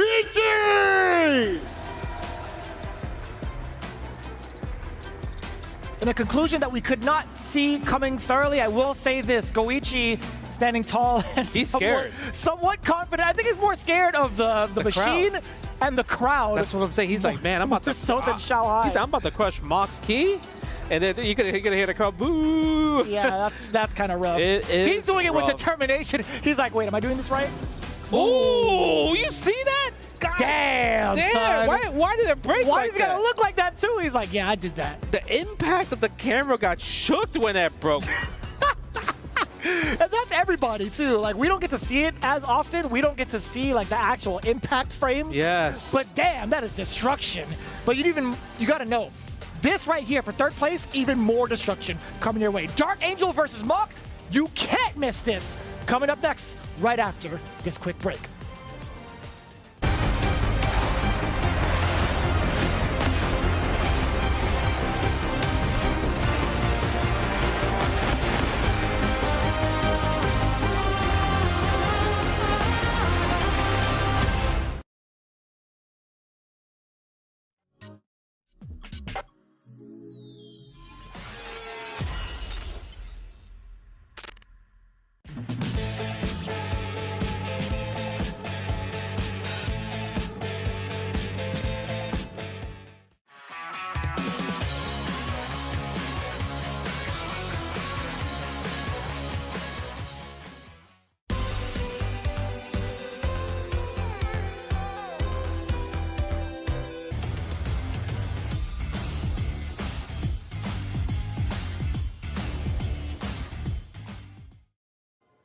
we all just witnessed that mind-blowing set between XiaoHai and Dark Angel, which could have definitely gone either way. I want to know first off, though, did he expect the Hotaru pick to come through? ¿Pensaste que iba a piquear el personaje que piqueó, el personaje que seleccionó? Creo que cambió el personaje Billy por Hotaru por el hecho de tener DP, ya que al Billy se le puede presionar un poco más constante y pues se le puede presionar más. I think he changes character because Billy could be pressured even more with that character. So he feels that Billy would have been a harder matchup for XiaoHai. Yes. Because, yeah, XiaoHai had, of course, been running Billy throughout the whole tournament and then just for Dark Angel switched it up there. Coming in with Terry Bogard, of course, not the most popular character we've seen, that you're the only Tony. And do you feel that using Terry coming in was, obviously the character's not talked about as someone who's, top tier in any way. Does he feel that, Terry was an advantage or a disadvantage coming through? Al ser la única persona que juega a Terry en todo el torneo, no es un personaje que se esté utilizando mucho y que nadie hable de él realmente. ¿Sientes que haber jugado con Terry ha sido una ventaja o una desventaja? Siento que ha sido satisfactorio para mí personalmente jugar con un personaje que me gusta. Obviamente hay personajes más fuertes que otros, pero en este juego yo sé que, como dicen, hay más rotos que otros, pero se puede ganar cualquier mono con cualquiera. O sea, menos obviamente los low tier, ¿no? Que son como Tizok o entre otros, pero sí creo que el juego está algo balanceado, pero sí pude sacar la casta con Terry. I think it is mostly satisfying for him to play with this character. He believes that every character could beat any character. Obviously, there's always top tier level characters that's going to be the meta normally in a tournament, but he does believe that it wasn't either advantage or disadvantage because the game is really well balanced. Absolutely. No, really well said there. One thing that I absolutely love watching him play is you could clearly see his personality, his persona, his character shining through that Terry output, and it was really fun to watch. I think everyone agrees with me that we've really had a great time watching his stellar performance throughout the tournament. It's been great having along from the journey. Thank you so much, Dark Angel. Absolutely amazing stuff. That's it here from the interview floor. Take it away, guys.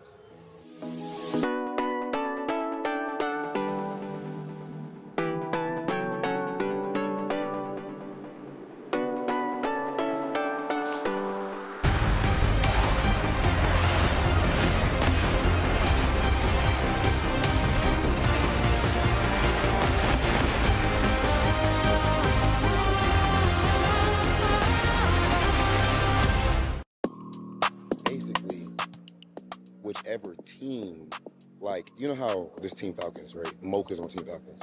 But then there's like... For the Falcons faithful, Mog also eliminated. But now we can look forward to the grand final ahead between XiaoHai and Goichi and that epic showdown. But before then, we still have the third place playoff. There's a lot to play for here when it comes to the organizations. Falcons versus Navi, Mog versus Dark Angel. 500 points for third, 300 points for fourth place. It could make all the difference.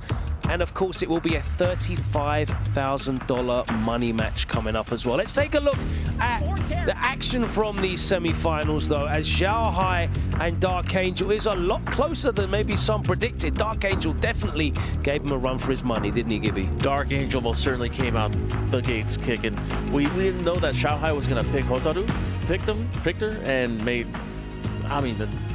some weird decisions. There were times where you could see XiaoHai trying to use Hotaru's Reflect to deal with Power Wave. Didn't necessarily work a lot, but one of the things that I really like in this set is the two of them, they were playing City of the Wolves, but they were playing Mark of the Wolves. That's the previous game in the series. Oh my God, all the defense, lots of just defending, lots of guard canceling. Rome, how did you like it? I mean, you talk about the just defense. We just saw XiaoHai, the biggest of brains, but the clap back from Dark Angel. This set really could have gone the distance. We could have seen another routing here for both. XiaoHai locking in command grab. I mean, that's what Hotaru does, and ending the run of the young hungry wolf Dark Angel. Yeah, he was really just too clean with it. I mean, Dark Angel, he wanted to throw things at the wall, see what stuck, but XiaoHai, he was just ready for everything. Goichi was ready for this semi-final. He was ready for the noise from the Falcons faithful in the stands as well, and he dispatched Mog in an emphatic fashion here. Yeah, honestly, I thought I didn't expect it to go this one-sidedly, but Goichi, of course, such a strong player, such a tough nut to crack, really. And Mog, it didn't seem like he ever had the answers. Not at all, right? I mean, that Justifin was really good, but what do you do with it? Of course, the flash kick staring you in the face, and he closed it out. Malk even feeling it on his body. But yeah, Malk getting this far in the bracket, something people didn't have on their minds. So I got to give him props, even with the call out right there at the EX teleport. Yeah, and we kind of expected what we saw here. Aru, you called it leading into this. You said it was going to be 5-1. We did, didn't I? Yeah, you did. We expected there to be a Marco pick here. We kind of were hoping there was a Marco pick here, but he wasn't pushed to. He was, yeah. He didn't. Wasn't pushed. Didn't need it. Saving it for nationals, possibly. But what do you mean national? This is the national. The grandest of finals, It's folks. the World Cup, bro. Like, we're well past nationals now. We're well past. Absolutely. Grand finals is what I meant to say in my dumb old brain, but that was a smart setup, not like me, says Goichi, as he takes it. And of course, ending not only the run of Malk, but the run of every Falcons player in this bracket. Well, it's not quite dead yet. I mean, they still have the third place match to decide which organization, racks up more points for this club championship, right? And that's going to be so important. That's right, that is coming up next. The third place playoff, of course, essential in these single elimination bracket formats. And there you can see the dreams of a victory have ended for Mog and also for Dark Angel. Let's head over, though, to speak to Mog with Ryan Hart. Hey everyone, I'm here with Moku after his intense showdown versus Goichi. やっぱり1日目に強敵は誰でしょうかって聞いたらゴイチさんって答えましたよね。やっぱりステージ登って対戦して自分を出せたのでしょうか。出せましたね。すごくいい感じでできたんですけど、あとちょっと届かなくて、まあそこで少し焦っちゃったっていうのがすごくあって、ただ全然良かったです。はい。I asked him, does he feel that he was able to deliver the game plan that he prepared? Was he able to play the way he wanted to on that big stage with huge pressure, with the weight of Team Falcons on his back, being the sole representative left in the tournament? He says that, yes, he does feel that, the nerves did get the better of him towards the end, but he played his game and he's quite comfortable with it, and it was GG's. That's what it is. First to 5, Goichi, definitely a solid performance from him. We saw that he is a man on a tear right now, and in the beginning of the tournament, Moku did say that the person that he's most conscious of in this tournament is Goichi. So it's no surprise that it kind of played out like that. And then my second question, サウジアラビア来て EWC に参加してすごいいい経験できて気持ちはいかがでしょうか。最高ですね。楽しい。ありがとうございます。最高です。What was it like coming to Saudi Arabia, being a part of EWC, developing that experience on that huge stage? And he said it's the best thing ever. Absolutely happy with the whole thing. And I'm sure he'll want to be part of this again next year. Thank you so much. That's it for here. I'll see you guys in a bit. Thanks very much, Ryan. Of course, Mok is going to have to bounce straight back into that third place match. And of course, we are very much looking forward to that grand final still to come. Guys, looking at this third place match, my question is Dark Angel, riding high after an MVP performance day 2, a fantastic result in a tense set against Fenritti, but is he going to be able to pull himself back on track after that tough loss in the semi-finals to come back and get the job done here against Mog? Or do you feel like he might have, mentally guard broken himself here?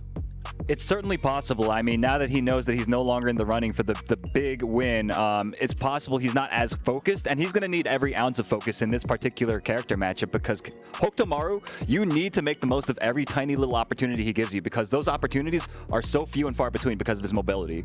Yeah, I also want to tack on the fact that in the post-interview after XiaoHai, he said he was satisfied with his performance, with his character choice. He believes that he could win with anyone. I think right now he knows, okay, I am out of the tournament. There's a chance for me to get possibly more money, so I'm going to have fun playing. And like you said, really it's going to come down to if you can pin down the young ninja, right? If you can hold him down, maybe some crack shoes to try to attack the double jump, maybe a few DPs, but of course, Moke hyper-aggressive just as well when it comes to battling Dark Angel. Yeah, it's going to be very hard for Terry to try to lock the character down. Hokutomaru, as you guys said, just his mobility just runs all over Terry.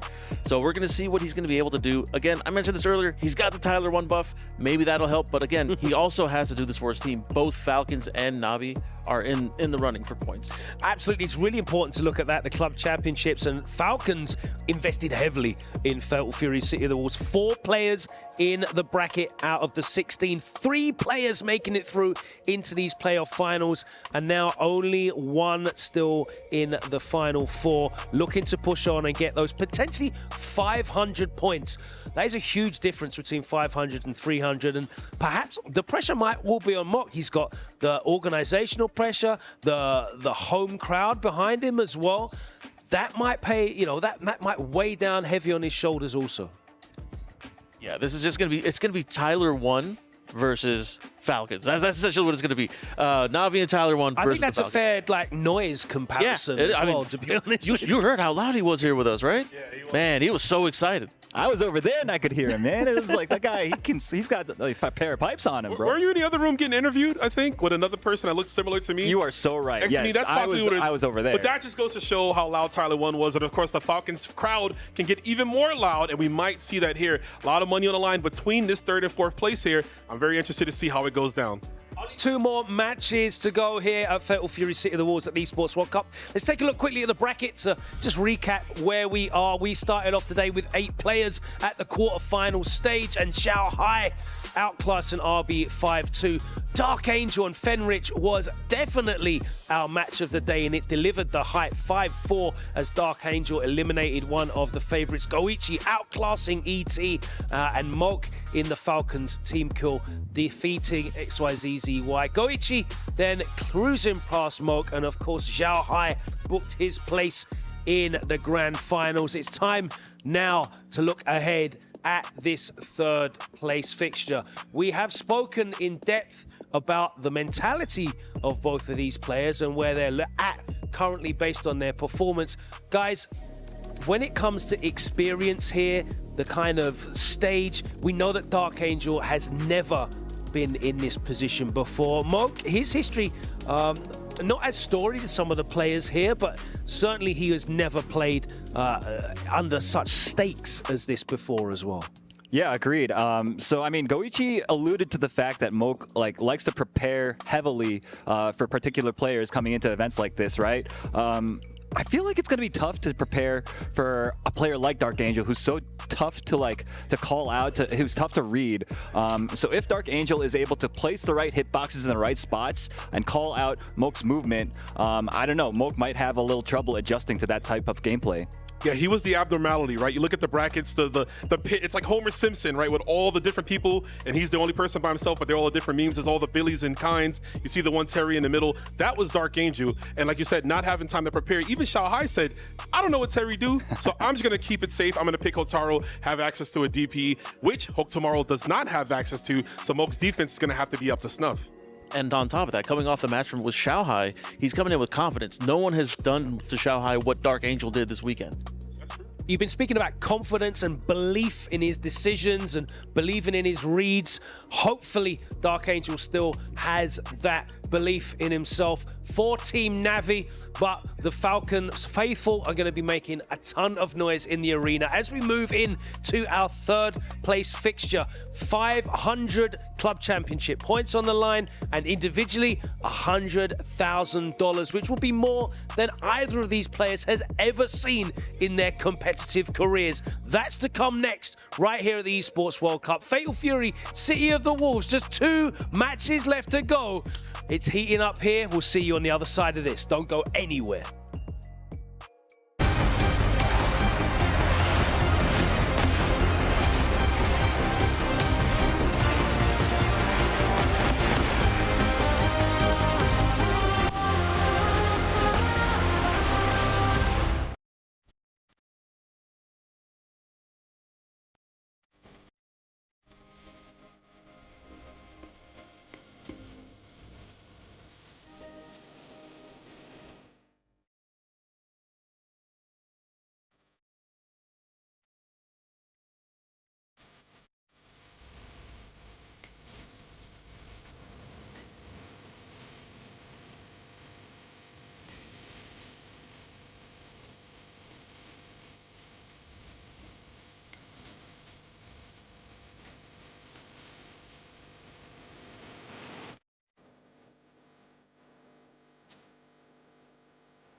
Arena here at Fatal Fury at the Esports World Cup. We are on the cusp of the end of what has been an incredible week, but there is a differential for a 3rd and 4th place, which is incidentally our next match coming up, Rob. Oh, you cannot make this up, ladies and gentlemen. The winner of this match is, of course, actually going to get 3rd place instead of 4th place here at EWC. But it's not just that. There is a $35,000 difference. The player that gets 3rd place is gonna walk away with $100,000. How much? 100,000. Oh my God! $100,000. Can you believe it, brother? I can, and we're all gonna have to believe it, because not only that, they'll also be gaining 500 club points here for the Esports World Cup Club Championship instead of the 300 at 4th place. Because EWC is not just about Fatal Fury, of course, it is about more than 24 different games that are competing at the same time, with all different organizations and clubs fighting for that #1 spot at the end of the entire event. So we're gonna see who's gonna get this 3rd place, and of course, who is gonna score their points for their team in order to help them out with winning the club championship. That said, now that we understand the stakes, let's get to throwing the hands. Our first competitor is none other than Dark Angel! Dark Angel is an absolute Cinderella story from top to bottom. Again, we've spoke on the visa issues with SWC earlier on. He went, qualified, was not able to go. Now he takes his chances. He goes to one event, qualifies immediately, and now he's here at EWC with a chance to walk away with $100,000 and a 3rd place finish. Beautiful thing for him and the Latin American FGC. An incredible story to witness from Dark Angel, but hey, he still has an opponent. Please join me in welcoming to the stage, MOK Mark! The Team Falcons rep is the last Falcon remaining and is fighting for an extra $35,000 and 500 club points for his team at the EWC Club Championship. Can he savor one final victory here in Riyadh, or will the heat prove to be too much to handle? I'll tell you what, I'm looking over there at my man's Dark Angel, and you got the MOK. He's literally tapping on himself, MOK. He's calm. Absolutely. And I tell you what, as much support as he may have right now, as much support as Moke may have right now, I know that the spirit bomb is up right now from the entire LATAM FGC, so I feel like it's even in the end of the day. Ladies and gentlemen, it's time to put it all on the line. We have Dark Angel versus Moke. Let's send things over to our commentators.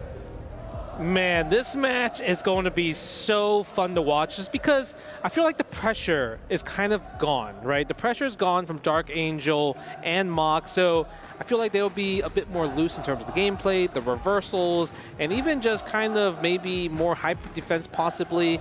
You know, even though there is a $35,000 difference. Yeah, I was about to say, are you sure? It's a lot of money. Are you sure? But I would say it's just, you know, it's just one of those things where, like, man, 1st place is out of my range. Yeah, but they still are not only just fighting for themselves, but for their organization, right? So there might just be a little bit of lingering pressure going forward. That's true. Yeah, I do agree that the club points are so important because obviously Team Falcons are the reigning champions from last year.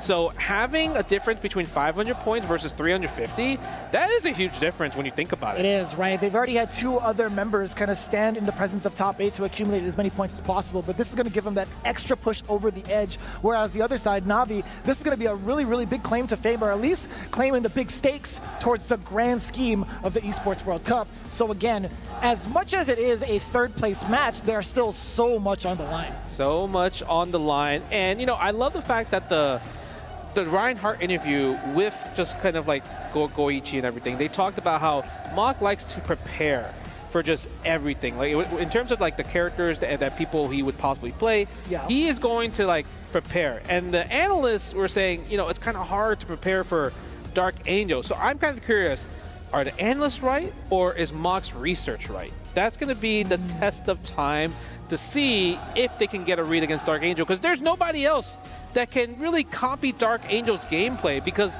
the amount of confidence, the amount of heart, the amount of belief that he believes in his decisions are huge. So it's kind of like heart versus brain, while Mach, because Mach is the one that really is about studying, safe jumps, keeping everything tight. So it really comes down to just, is brain stronger than heart? We're about to find out in just a bit, right? The same exact format as we had seen throughout the entirety of our top 8 continues on for this third place match. Terry Bogard has made such a huge statement in defying the odds against the meta.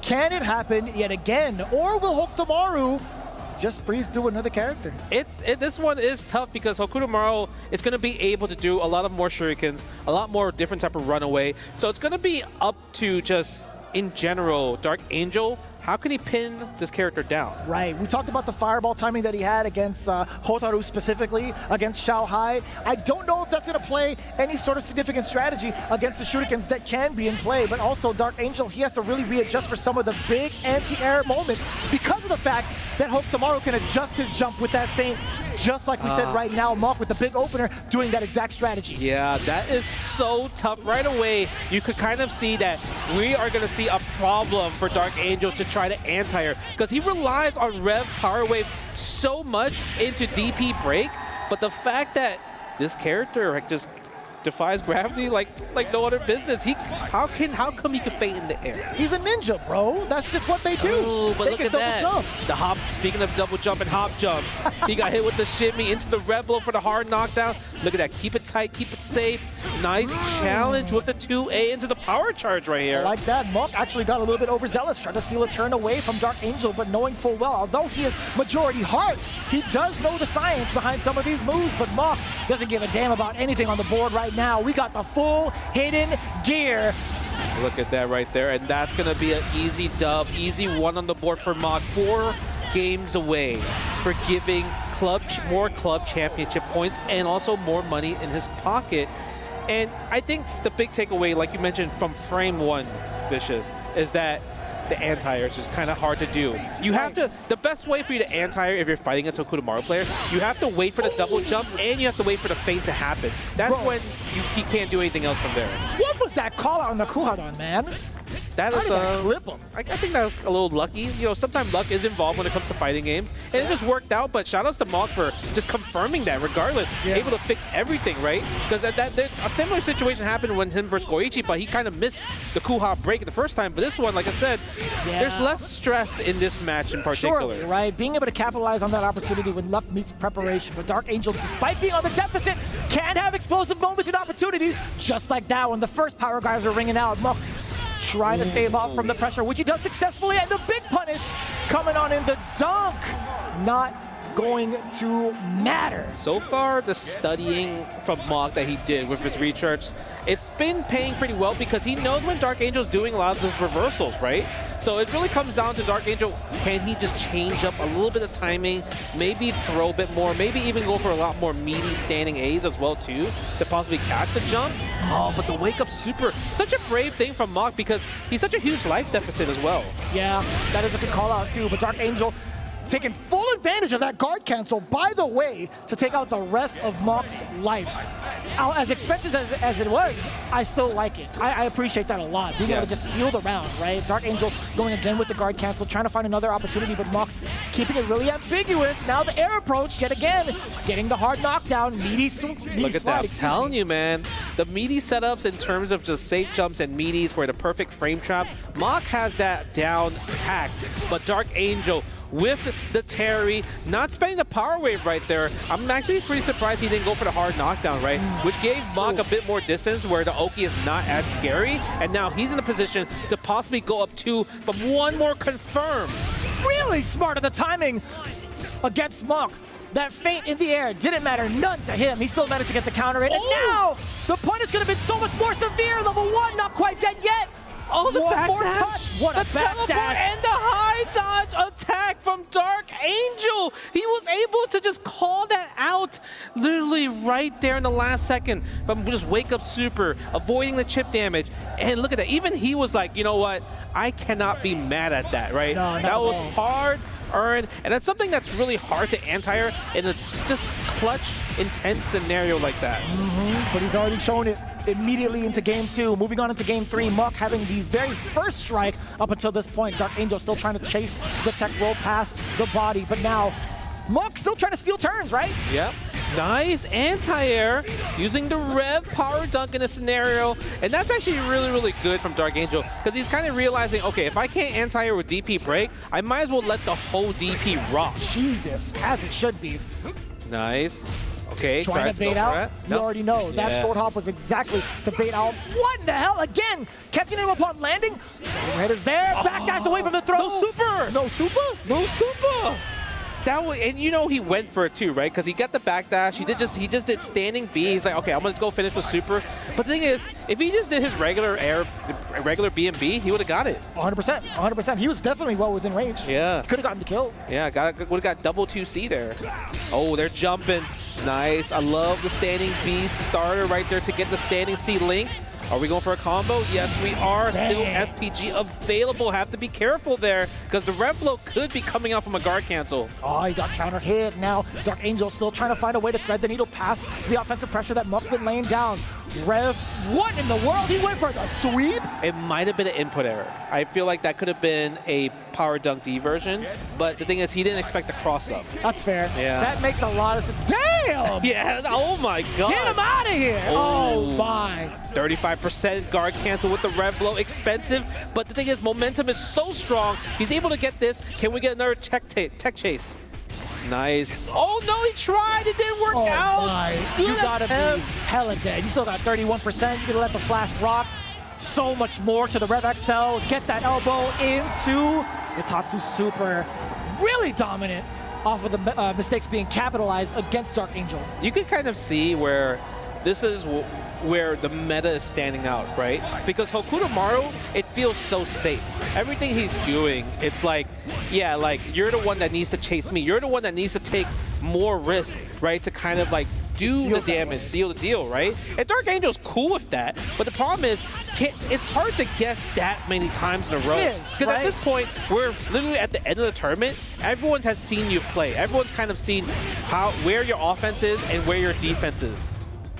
Like the little combo, like the feints afterwards, go for the chip damage of the power wave. You saw how he just feinted 3 times before he went with the round wave. Was really cool. Yeah, and we're still going to be plus as well. That's why he pursued into the full block sprint to get that chip damage. You talked about how much of the adaptation that Muck's been kind of presenting with the offense and how much more Dark Angel has to guess. But I was going to say the shoe's on the other foot in regards to his offense. Dark Angel has been doing a good job up until this point. Throw now being initiated from Muck.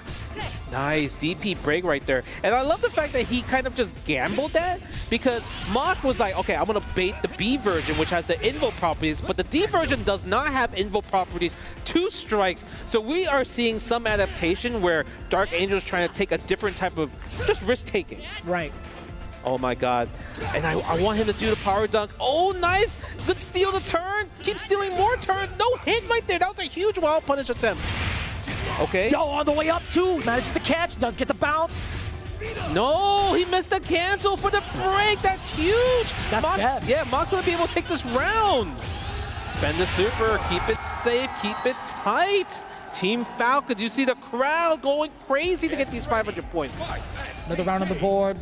Looking pretty tied up here, but still Muck up 1 game. He does have 1 bar to himself as well. You thought you could press on the way down from that Rev blow. You are not at any liberty to steal turns. That is a very wild punish, getting the short hop against Dark Angel's attempt at possibly a throw. I think that might have been a normal. Was it 5A? Yeah, it was. It's just so scary to go for regular throws. Nice cancel right there. And Mock using 3 revs right there. That's expensive. That's at least 50% of revs spent, and that's going to be huge.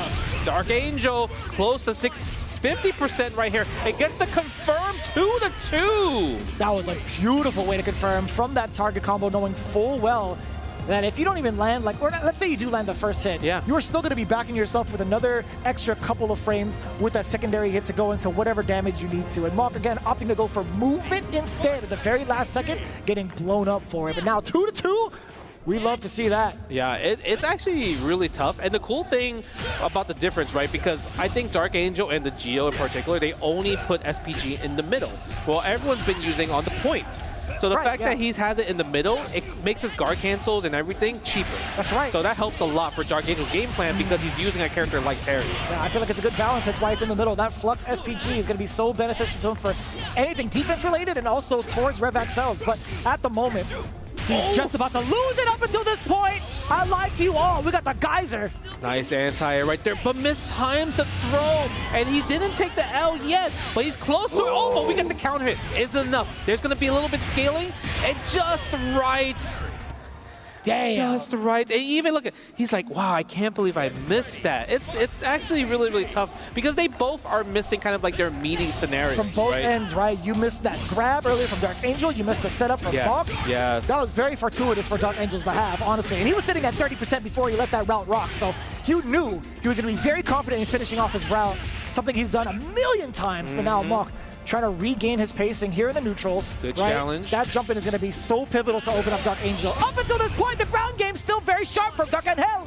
The hit confirmed, spending the meter. Mach has to spend the meter. Oh, but he gets hit by the jump. Did he think there was going to be a cross-up? Usually, anytime it's a hop, it will always stay the same side, and it's a guess for scenario. He could take a throw here. Oh, but he can't take that. He pressed the button. Maybe he thought, because the thing is, Mach actually missed his meaty. It actually missed the standing B there. Okay, SPG available for the front. Mach has the rev blow. I want to see more anti-air rev blows because you can't just defend rev blows in general. That is fair. Nice. We'll see if that's going to be an option right now. Dark Angel at least getting a very, very solid anti-air from that beginning. Oh, no. Oh, again! Scramble City, and it actually worked out for Mach's favor because if Dark Angel blocked, he would have actually got a full punish from the Kuha. And we got the wall bounce. Exactly what you were talking about, utilizing the rev blow past some of the sequencing that Mach's been presenting. While in SPG, you can take advantage of that. And also, the rest of the sequencing from Dark Angel puts him up 3-2, the first time he's taken the lead in the set. That was so beautiful, the fact that he knew that every time he did go for a throw, Dark Angel, he actually got hit by like just defensive hop jump into the jump D. So this time he went for a meaty 5A into D version of the power dunk break, and it actually caught Mach from jumping actually. So that was really good recognition from Dark Angel there. Nice. Oh, goes for the sweep. That's a punish right there. You saw it. Go. Oh no, 2C. That would have been a huge wow punish. I like the power charge there. Now Okay. we see Dark Angel pretty much flowing, spacing it out. Crack shoot, catching in midair, being able to extend the rest of the combo. And that's huge, right, too, right? Because when you think about old Terry, that crack shoot used to anti-air so much easier, but now the fact that Dark Angel was still able to use it, it was really interesting that he was able to catch it, too. It was pretty far away towards the tail end of the active frames, and Monk also was airborne, so it makes sense. Nice, again for the sweep, trying to hold up Dark Angel, having these amazing like reads of just using sweeps, because even if you block a sweep, it's super punishable.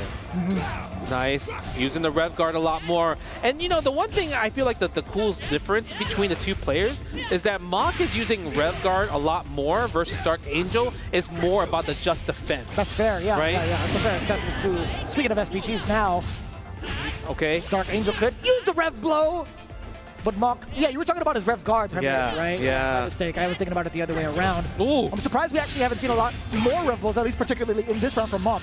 I know. I guess because at Dark Angel point, he's in SPG, so he doesn't want to get counter rev blowed, right? That's fair. I love that high dodge attack. That's going to be able to seal the victory, but no, he drops the combo instead. Still gets the kill though, because obviously there's like that dead zone where you could kind of double jump and misinput the other person. Surely. So that helps a lot. Yeah, it did happen to catch him down below too. No counter hit, no nothing. Dark Angel wasn't anticipating it. Maybe he was trying to look for the air normal. Nice, go for the run. Again, the wild punish, and that is the true punish after a backdash throw. We're going for a double rev low, get as much damage, gets the safe jump, goes into the dead spot. Dark Angel with no guard cancel, but I love the power geyser from the 2A just to take him on the SPG so he doesn't have to worry about rev blow anymore. That was pretty huge, and now Monk having to sit still in the corner. Up until this point, the exchange air to air, that jump D was the big opener, catching Dark Angel on the ground as well. He is an overheat. Monk needs to seal it, and the empty jump low just enough to confuse Dark Angel on defense. Man, I was actually really scared for Mach right there, just because he was already in overheat, and if Dark Angel was able to defend against that scenario, that situation with the empty jump low, then he might have had a chance to get for a guaranteed guard break setup there. Oh, big jump in. Too short to get this close C right there. A little bit shallow, and it wasn't even a punish either. But now, speaking of punishes, you do get the wild punish to start off against Dark Angel, get the hard knockdown up the red blow. Yeah, there's a counter. You can't. Oh, no! What happened there? Talk to me, Jay. I don't know. But then we got the bait, though. Nice wild punish. Yep, get the power geyser. We're going to be able to build the bar, spend the level 1, and that's so unfortunate. That's wild. Right? Because the thing is, Mach reacted correctly, right? But Dark Angel, you know, it might have been one of those things where you didn't research enough between rev blow exchanges between the two players. Possibly one could recover faster than the other, gets to start up in terms of active frames, so it makes sense. You saw Dark Angels kind of dissipate right before Mox actually hit, so really, really unfortunate circumstance, at least for the side of Mach. But Dark Angel, he'll definitely take that. Not quite yet forcing SPG. As soon as I say that, what a counter hit to check this short hop as well. We've seen that as the bane of his existence in prior games. That hop is going to get absolutely shortened real quick. I love when he does that. When he does just like 5A into D power dunk, right? It's just so beautiful that he's taking advantage of the counter hit system, because that combo only works if it's counter hit in the air. Right. Yeah, because of the juggle state. Right? Yes. Nice. Goes for the throw right there. Ties it up 3-3. I like the fact that Mach was able to just shake off that, like, hey, I don't know why that rev blow didn't work, right? So the fact that we're still in this competitive set, but we got the confirm from the standing D. Still an SPG. Guard cancel for 35%. Expensive, but we're going to spend level 1 to lower our cash, lower our rev gauge in the situation. Goes for the meaty back throw. Another back throw. No. Power dunk. Hold that. Yeah, had to be invincible. He was willing to make that bet. Speaking of, catching him mid-air, Mach is eating a gang of damage. Throw will do it, right? Yes, but we baited the super as well. And I love the fact that Dark Angel pressed the jump B so early, because if he pressed it a little bit later, the hitbox on that super actually goes above the head. So because of that, it would actually trade it. So shout outs to Dark Angel for recognizing that if he did press a little late, he would have lost. That's actually kind of wild. I've seen that happen a couple of times at right? local tournaments, or at least online tournaments as well. Really, really funny interaction. And Dark Angel taking it 2 steps above in regards to the matchup knowledge. Really smart. That was actually even smarter. He jumped it empty. That was an absolute bait against the dodge, or at least the anti-air. That was such a bait. High dodge attacks hit, but it wasn't counter hit, so he just kind of flow charted into the Kuha, and he got the standing C. Dark Angel. Low-key, I was wondering when that was going to happen. Yeah, right? We've seen that as a staple for so many players throughout these last couple of days. I was really waiting for Dark Angel to utilize that exact strategy. It's one of those things where he did it at the perfect time, because now he's at match point. Because sometimes you don't want to abuse it too early, right? You want to just use it as like the cash out where you get the momentum, you keep it, and look at that. Speaking of that, the meaty standing B. He's going to be able to do one more combo. It's not going to kill, but it's a guess for game for throw or strike. Oh, and the jump back Mach actually sensed out what Dark Angel wanted to do. The guard cancel, not enough, overheat. Oh, the plus frames on the C round wave.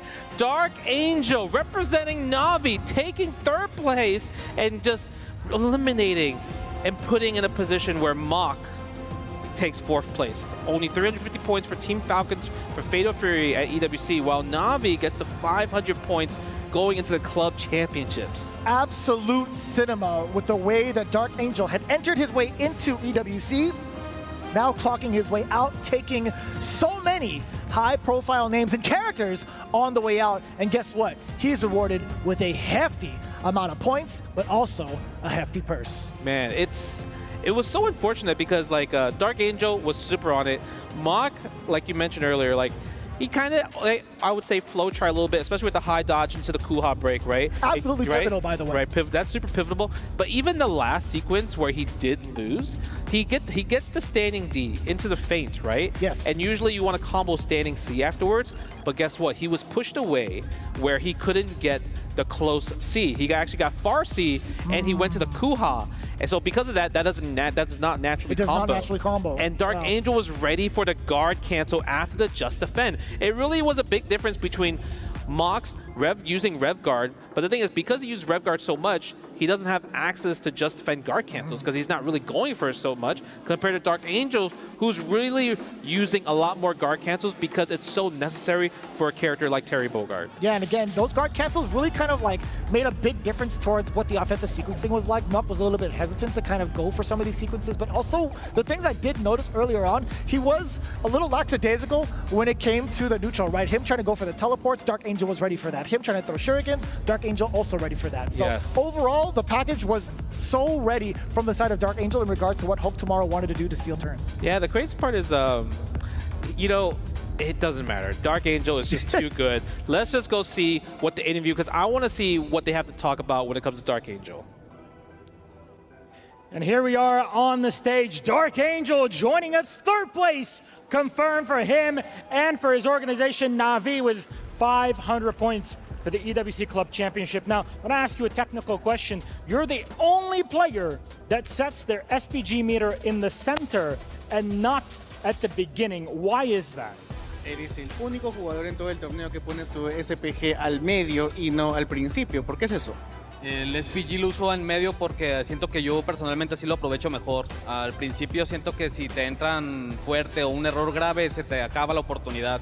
Y en medio es como que un intermedio, ¿no? Al final, al último, perdón, si lo pones al último te pueden cerrar con un combo súper extra largo, con mucho daño y tampoco lo aprovechas. Así que creo que el intermedio es lo más balanceado. I believe putting it in the middle is more balanced because at the beginning, if you don't start in the best place, you can be punished by it. If it's in the middle, you have a little bit of leeway, and if you put it at the end, you can be, hit by an extra large combo and just never use it. So it's just a matter of preference, and he believes it's like the most balanced and the most efficient way to use it.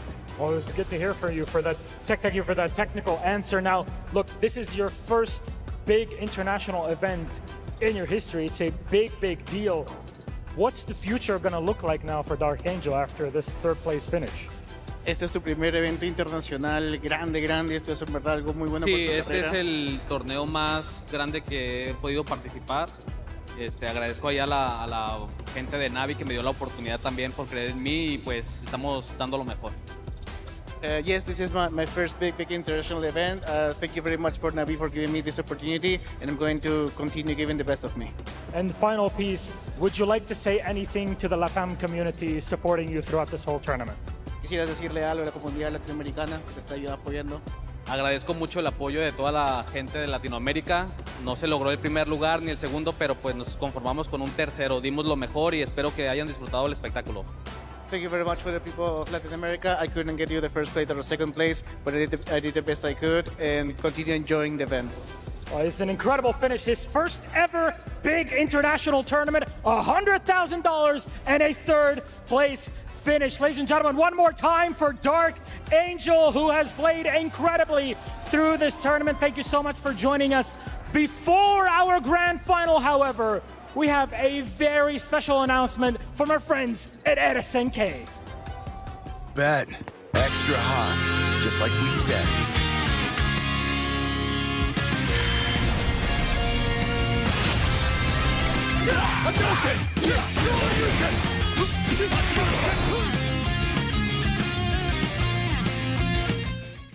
Too hot for you? One for the road.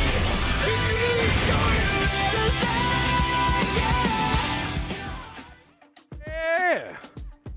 Ooh. You had my curiosity, now you have my attention. Ken Masters joins Fatal Fury, City of the Wolves, and I am personally invested in that. We've got the full team here in the studio as well. How do we feel about that reveal? Oh man, I'm really excited to see not only the rest of the repertoire from Ken, but how it performs in competition, man. Like, obviously the presentation looks awesome, but it's about execution in this case, man. How is it gonna stack up against the rest of the cast? I can't wait, bro. Bro, show me Jinrai. Show me Jinrai. Show me Dragon Lash. Show me Crouching Medium Kick. Show me Stand Fierce. I want to see all that stuff. They didn't show any of that. Show the winning button, right? Yeah. Y'all caught me red-handed. I was recording some content, but But I gotta say, Ken's looking good. The classic costume, we get to mix it up with Marco. Kyukugiryu versus Shotokan Karate. What's up? And he looks great, man. He looks great. Animation, everything about him is gonna be fire. Absolute fire. What is it? Two costumes. It looks like we got a new stage in Suzuka Castle. It looks like he's got episodes of Southtown. He's got arcade mode. He's got everything going on. Wait a minute. Why is Ryu's stage there? That's weird. That's what I'm trying to figure out too. Very interesting. We will And find it says, out. what is that? It says summer 2025. Logan, we haven't asked you any questions at all.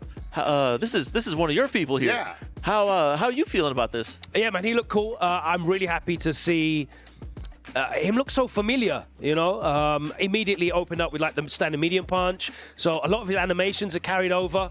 I'm very, very interested to see how he carries over into the system mechanics though, because really, you know, as Hell Pocket said, that's really what matters.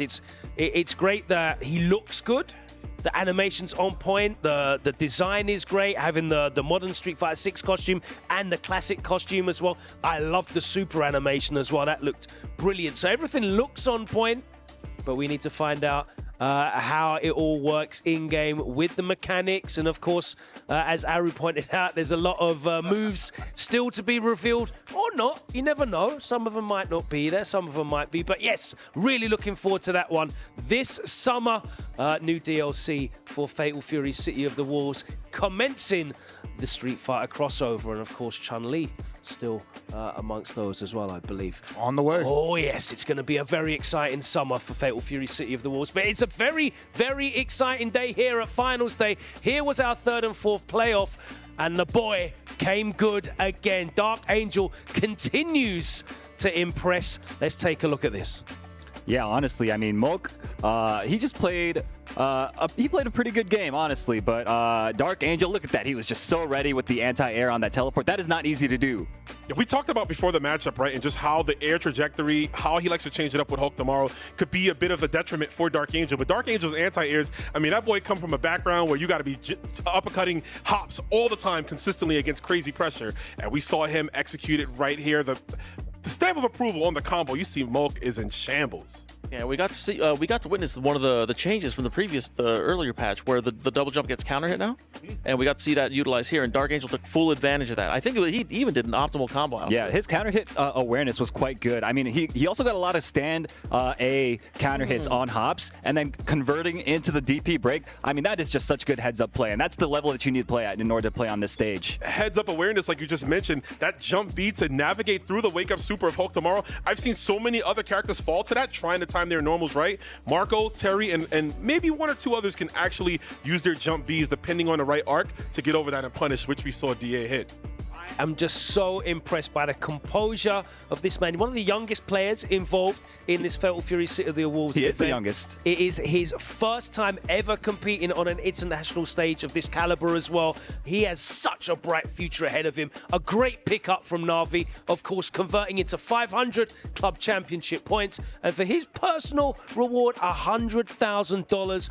Definitely never seen anything like that before in his esports career. Congratulations to Dark Angel, and of course, commiserations, but congratulations to our great run from Mog. Now it's time to look ahead to the grand finals, but let's recap where we're at the moment. Here's the bracket, and this is what we have seen today. You can see there, XiaoHai, the threat.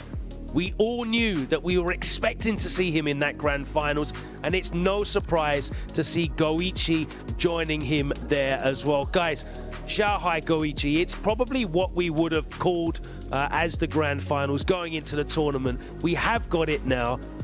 It's not a foregone conclusion, isn't it? Goichi is one of the people that could potentially bring him down. And I want to talk about the form that they're both in as well. XiaoHai has never lost a Fatal Fury City of the Wolves tournament that he has entered. Never lost a single one. Goichi apparently hasn't lost a set in casuals, as Ari was saying the other day. Yeah, I mean, that came straight from Ryan, who was interviewing in Japanese, of course, and obviously my man's is fluent, so I trust that information, and I don't think that Goichi is a liar, you know? Honestly, like, on a casual set, maybe it was one of those things where, like, he loses like a first to 5 and then he extends it, you know what I mean? So maybe it was one of those. Maybe he cheated, you know, put his finger on the scale. But either way, that is an impressive statistic. And Goichi, of course, we know him to be incredibly strong, very capable of taking down anybody, world-class player. World class indeed. I mean, world traveled. These two players outside of Evo Japan, the various tournaments that's been happening, they haven't been in the same vicinity, right? We saw XiaoHai as CEO. Goichi wasn't there. Goichi wins combo breaker. XiaoHai taking a vacation, enjoying himself. But all the marbles, it is here for the finals for the EWC. Goichi, XiaoHai, easily number 1 and 2. Actually, 1A and 1B, but we're going to find out who is the 2 in the 1 and 2. Yeah, we've been discussing this all weekend. We knew I don't want to say we knew that these two were going to be here, but we predicted the two of them going to be here, even if they weren't our favorites to be in there. Like many of us wanted Dark Angel, I wanted Reynolds, but we knew like these guys were going to be here duking it out. These are potentially two, like you said, 1A, 1B, the two best City of the Wolves players in the world at the moment, and we're going to see who's the best and who's second best. Well, the very interesting thing to consider is, of course, they did meet, as you said, Ron, at Evo Japan, but that was only a week or two into the lifespan of this game. And in that instance, it was XiaoHai who got the better of Goichi in the Hotaru versus Marco matchup. Now, we might see that again. We have seen both of those characters represented, or it could be the characters that they have been using the majority throughout this tournament of Billy and Kain. But it is best of 9. There's a lot of games there to play with, a lot of adaptation possible. Do you think that we'll see the full spectrum of their roster, or are they going to lock it in? Well, I think XiaoHai, remember earlier today, he was very stubbornly sticking to his guns, the Billy into the Hokuto Maru matchup, right? And I feel like we might see that once more, depending on what he's got prepared for Goichi, I guess. I mean, it depends. Goichi has exercised his right to use Marco early. We saw that pop out against ET. He's been running Kain literally the entire time until that run. The Kain-Billy matchup seems about right in my head, but we could see the switch to Marco. Marco-Billy, it's going to be a little bit rough. Billy doesn't have the reversals. Marco's EX Tatsu is going to destroy normals. So we could see XiaoHai dip into the Hotaru, possibly even another character we haven't seen him use yet. I was actually very surprised to see him switch to Marco, because he was 3-0 up. He lost one game and then immediately switched to Marco. It's not like he was falling behind and looked like he was having a lot of trouble. So that was very interesting strategy to see. It was beautiful because he was up, but he was still taking advantage. He was kicking down while being up, Logan. He said, I know ET is not going to be ready for this switch, and I'm cutting him off now because he only has to lose 2 more times. Yeah. And that's where that first to 5 format comes in. You get the lead that high up. If you force the counter pick, if you're down at a 4-1 or a 4-2 deficit, that counter pick has to be correct because I have the chance to now counter pick you to make the final match even harder. Exactly. And yeah, that Marco into the Billy pick was honestly, it was good because he could like guard cancel into the Rev Tatsu, get the knockdown from Mad Far, reversing the situation in a situation where Billy normally has complete control, where he's pressuring you from half screen with that the pull extension, right? So that, I think that could come into play in this matchup. It can most certainly come into play, especially with the Marco. And again, this is going to be XiaoHai potentially going up against Goichi's Marco. We haven't seen exactly how XiaoHai reacts to the overheads and the low. Everyone's been getting hit by all the mix-ups. We saw Reynolds get decimated at combo breaker by the mix-ups. Yes, but the thing is, Goichi has gone on record saying that Marco's stuff is reactable, and if anybody's going to react that isn't Goichi, it is XiaoHai. There was a patch that fixed fair enough. that fixed the input latency in the game, and now he's saying it's reactable. I was just gonna say, you know, like Goichi telling you stuff's reactable is probably different than everyone else telling you stuff. Because he definitely has one of the best defenses in all of fighting games. We've seen him block the craziest of mix-ups. But this is all going to come down to fundamentals, isn't it? It's going to come down to just basic raw fighting game prowess and composure. And I want to talk about this. XiaoHai, he's been in this arena before. He has been in this exact position before last year for Street Fighter 6. He knows what it takes to win. Goichi, he's won world titles, but he's never played for a prize as big as this before. How do you think he's going to handle it? XiaoHai is certainly the most experienced player of the two. I'm pretty sure he's going to be composed as he's been the entire tournament. He has not flinched, not once. Yeah, from the time we touched down, the story was XiaoHai. Can he do it twice? 2 separate games. And he is in the best position, obviously. The one standing in his way, the solid foundational defense. You talk about Goichi. Both of them have a strong clutch factor. I don't know, Aru, who you like? I mean, I've been saying XiaoHai. I mean, like, I've gone on record, you know?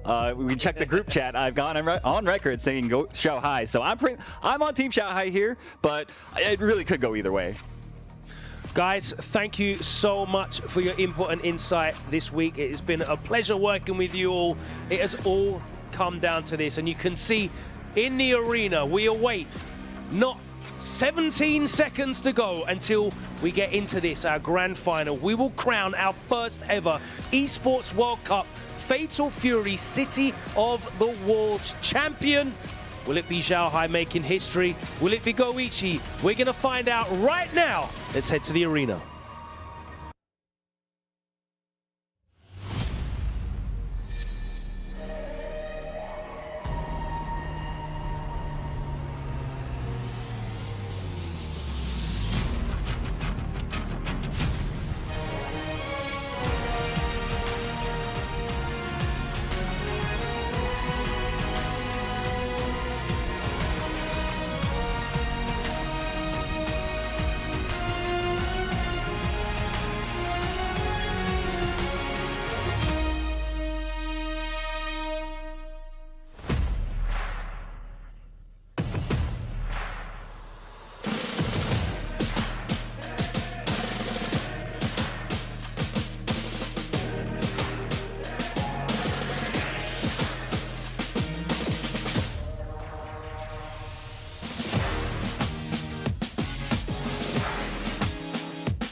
Ladies and gentlemen, we started out with the 16 best Fatal Fury City of the Wolves players in the world.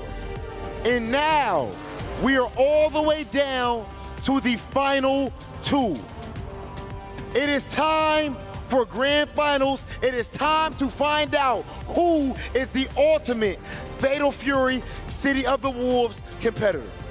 What an incredible opportunity for us to be here and celebrate this momentous moment in the history of Fatal Fury. 26 years in the making here at EWC 2025. Myself, Milos, and of course, Mr. Hollywood Rob TV, bringing you all the action. Our finalists are ready, and there's only one that can seal their key in our trophy.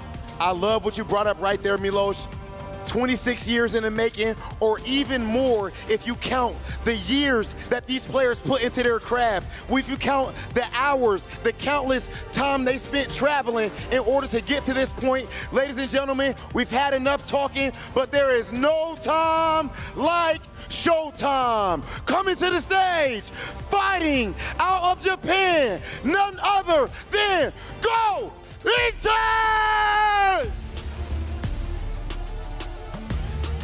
Goichi, up to this point, has been an unstoppable force. It does not matter what his opponent tries to do. He is the ultimate weapon. He downloads his opponents bit by bit, and most importantly, he has the ultimate defense. He is impenetrable. Is it possible for his opponent to actually break him down? Sometimes it literally seems that the man is psychic. Goichi does not go easy, that is for sure, but he's got a tough fight, so please join me in welcoming his opponent, representing Kuaishou Gaming, the undisputed XiaoHai! Dominant against the most unk of OGs, adapting on the fly against the youngest, most unpredictable upstarts. Tonight, this man, XiaoHai, looks to make history and become the first ever two-time Esports World Cup champion. I mean, absolutely, there is history on the line. It does not get any bigger or any more impressive than that. Of course, these are two legends in their own rights, and I feel like XiaoHai's pressure is at an all-time high. Can he handle it? We are about to find out. XiaoHai Go1, please meet us center stage for the face-off. Fellas, do you have any last words for your opponent? 優勝します。 And XiaoHai, champ, should I say. One more. One more, says XiaoHai. Before you guys go, I do want to make one thing clear. We do know that XiaoHai has been a favorite throughout this entire tournament.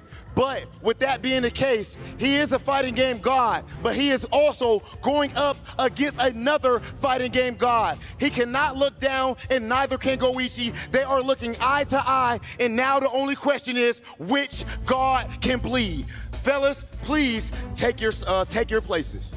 A little too hyped up right now. I mean, that energy a little too hot for me right now. Absolutely understandable, especially since there's an ace up XiaoHai's sleeve with his partner also being with him, as it was the case last year here at EWC, one of the most beautiful moments we had at EWC 24.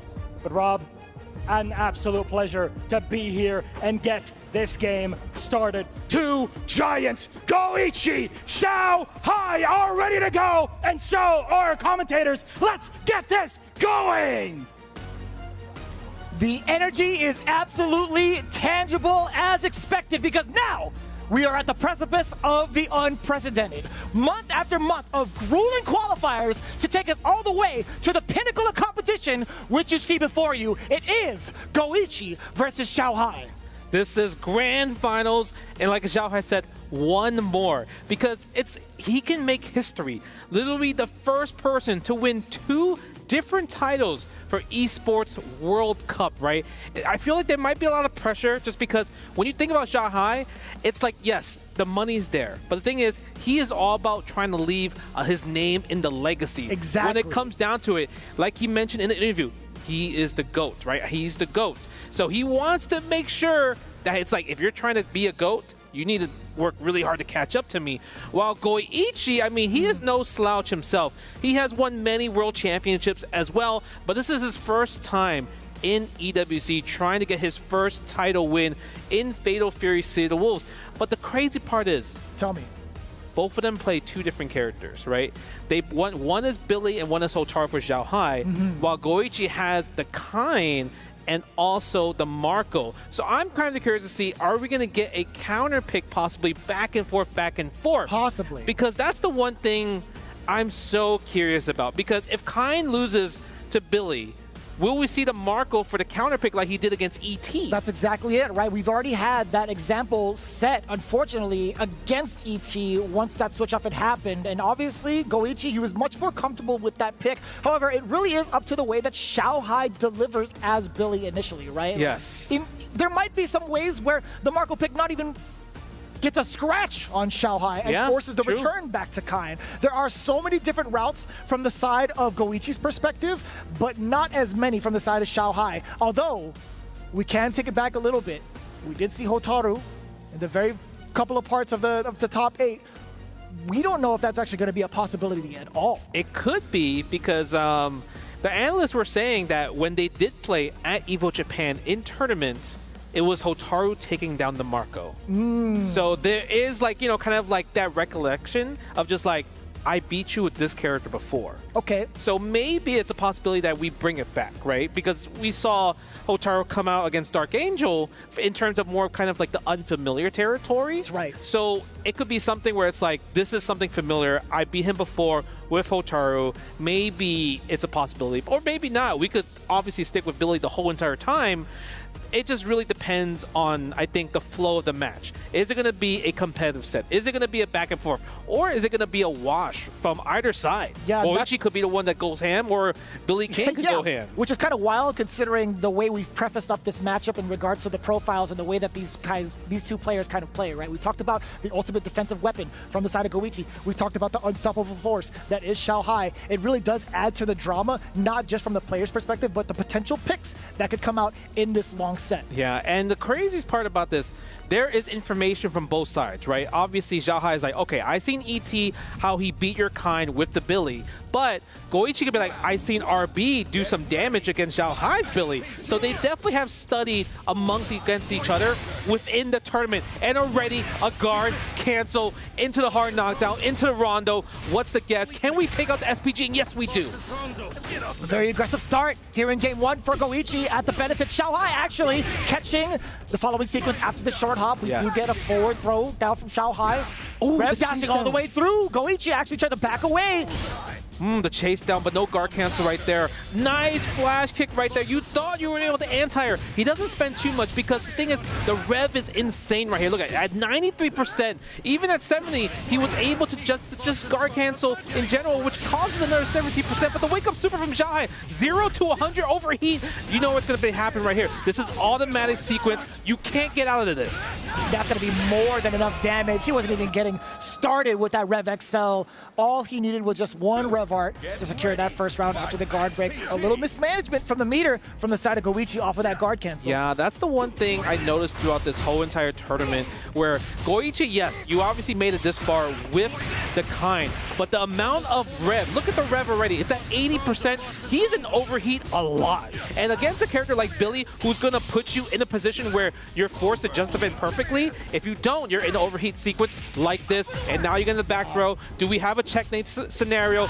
Misses the safe jump, but we're able to do it right here. Oh, the bait, a huge bait. And that's a lot of extra damage. You actually might get a full catch up from the side of XiaoHai. At least this much is so good because now you set yourself up for a big guard break. This should be enough, or so we thought. The wild punish in between the string. Oh my God, and to confirm, you trying to jump out, but misses the combo. Nice jump, the challenge with the 2B. Overheat, can you make it to cooldown? 3, 2, 1, no!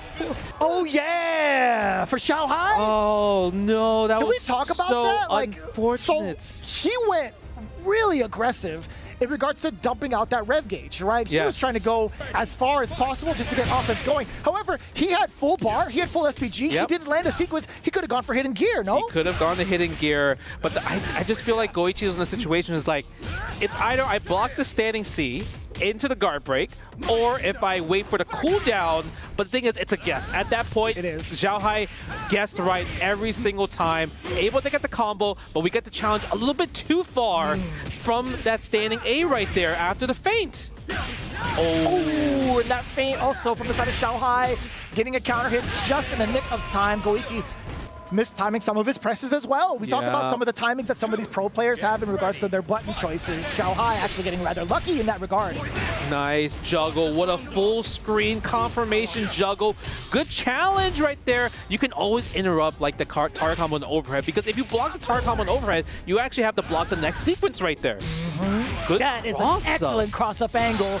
XiaoHai wasn't ready for it, and you know what? He doesn't give a damn if XiaoHai's trying to poke away at his turn. Yeah, but the thing is, look at Goichi's rev. It's already up very, very high. He needs to just get it down and down. And XiaoHai's in a situation where I feel like he's never been in a situation where he's almost in overheat, at least in this set yet. You know, if it ain't broke, don't fix it. If he doesn't have to force him into overheat, that's totally fine. How many grabs did he just establish in that corner, Justin? About 6 or 7? 5, 6, 7. It's one of those things where it's, it's a hard knockdown. You're scared of the rondo. And I think it's also information gathering, right? But I love the fact that Goichi didn't give him that information gathering, and he just constantly went for throws, throws, and throws. So even though XiaoHai just took the L there, he didn't gain anything from there. Okay, can he go up 2? Or can Goichi get his one combo? I love, you saw the slowdown. They're just like, don't want to press any buttons because they know what's at stake if the character kind of hits you, right? Doesn't go for the last hit. He sees that XiaoHai is trying to go through it. Nice guard cancel. Expensive, like I mentioned, man. 17% is super huge, but we get the overheat. Do we get the sequence, though? Okay, go for the pop. Look at the sequence.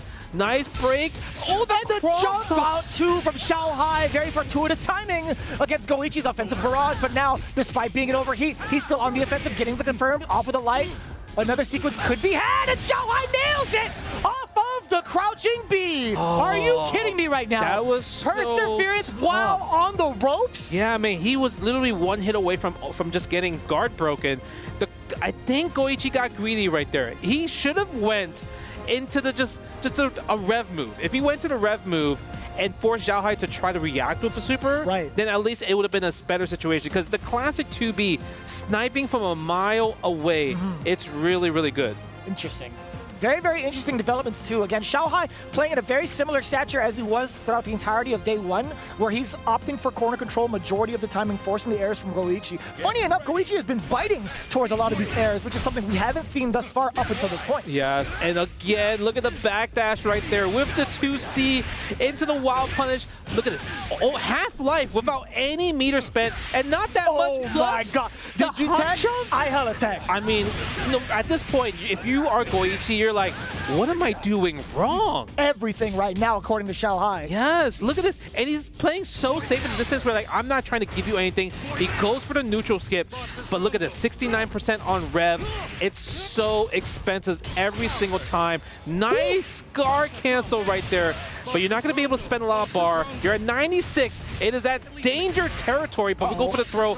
I would rev up into a super possibly. There it is. But the reverse. This guy is a genius, Justin. This guy is an absolute genius with his meter. I'll tell you what. Again, when the odds are stacked against him in overheat, where you think you have the green light to get the guard break, man, does he know how to sneak in that super. Man, he is doing a lot of rev guarding. And rev guarded, yes, you get the push block. It pushes the opponent away, but it uses more of the rev gauge compared to a regular block. So that's something you have to think about in exchange, because against a character like Hein, it's very dangerous. But the thing is, XiaoHai has so many games. He can afford to take some risk at this point, right? Yeah, and he's still going to keep it rather competitive. Now he's on the chase with the rev, Goichi being on the defensive, and while the overheat is active, XiaoHai is definitely going to be abusing this sequence. Oh. Bang! Just like that, the guard has been crushed. He drops the combo, though. That's huge. Goichi is down for this because now he's at cooldown situation, right? He gets back his rev. He can't get guard broken. He gets back his rev.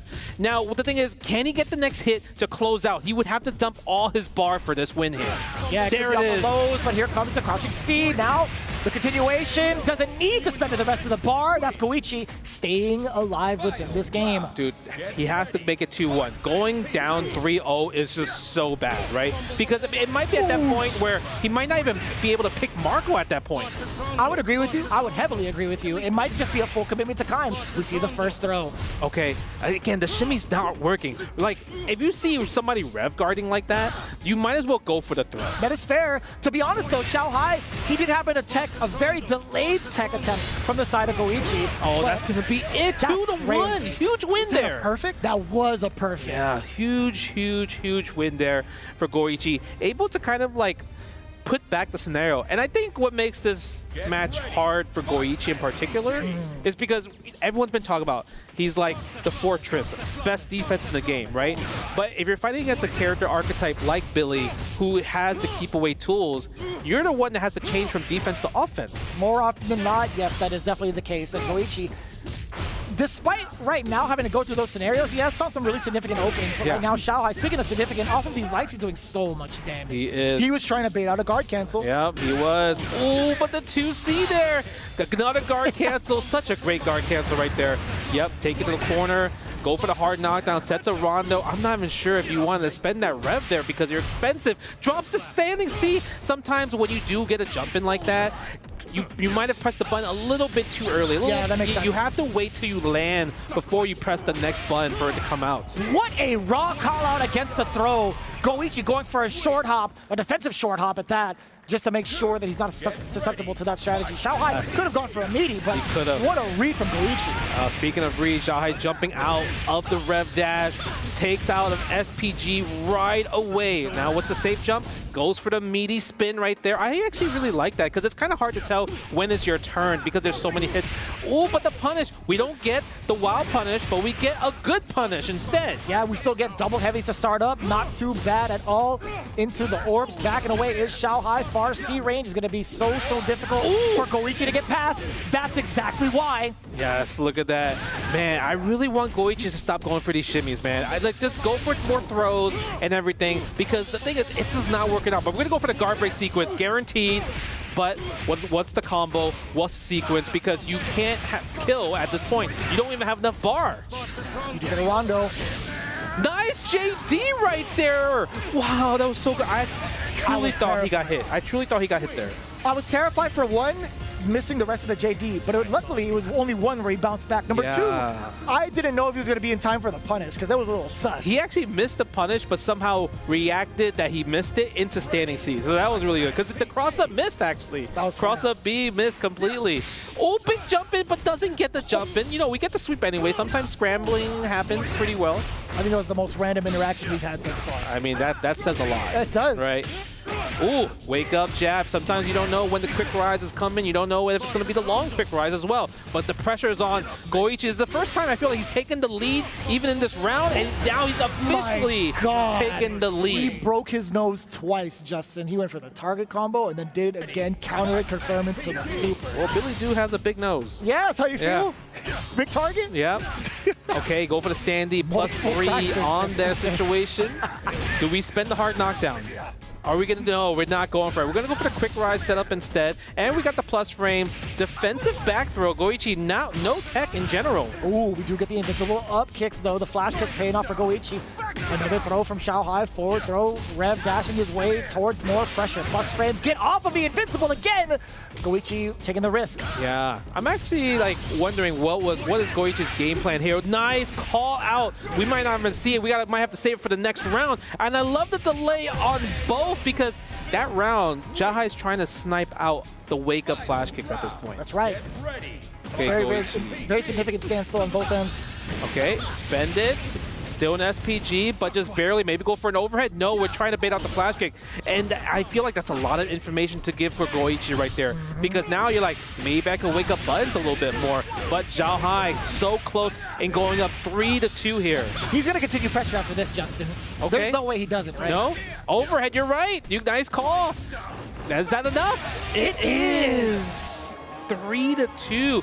It really felt like Goichi kind of just froze up and didn't really make a lot of decisions in that last 2 rounds, actually, right? Yeah, I think if there's any risk you would have been able to take, it was at that exact moment, right? Because one more, maybe a touch and a half would lead into a really rough interaction. Despite the overhead not killing, you're still plus enough to take your turn. True. And I think at that point, because XiaoHai's like, I have such a huge life lead, I'm down to take a flash kick. 100%. Right? I'm down 100%. To take it. There's no risk. I'm not scared. It doesn't even cause a hard knockdown. And I still have SPG available, so I could just do guard cancel rev blow in one scenario. Facts. All right, XiaoHai back into the driver's seat, back in the lead. 2 more games to close out to become your first 2-time EWC champion. Yeah, but it is rather close. Goichi did have an amazing start up until the part where he tried to skip neutral XiaoHai. And to be honest with you, the rest of like the top 8 competitors have been really severely punishing that way. Yes, it has.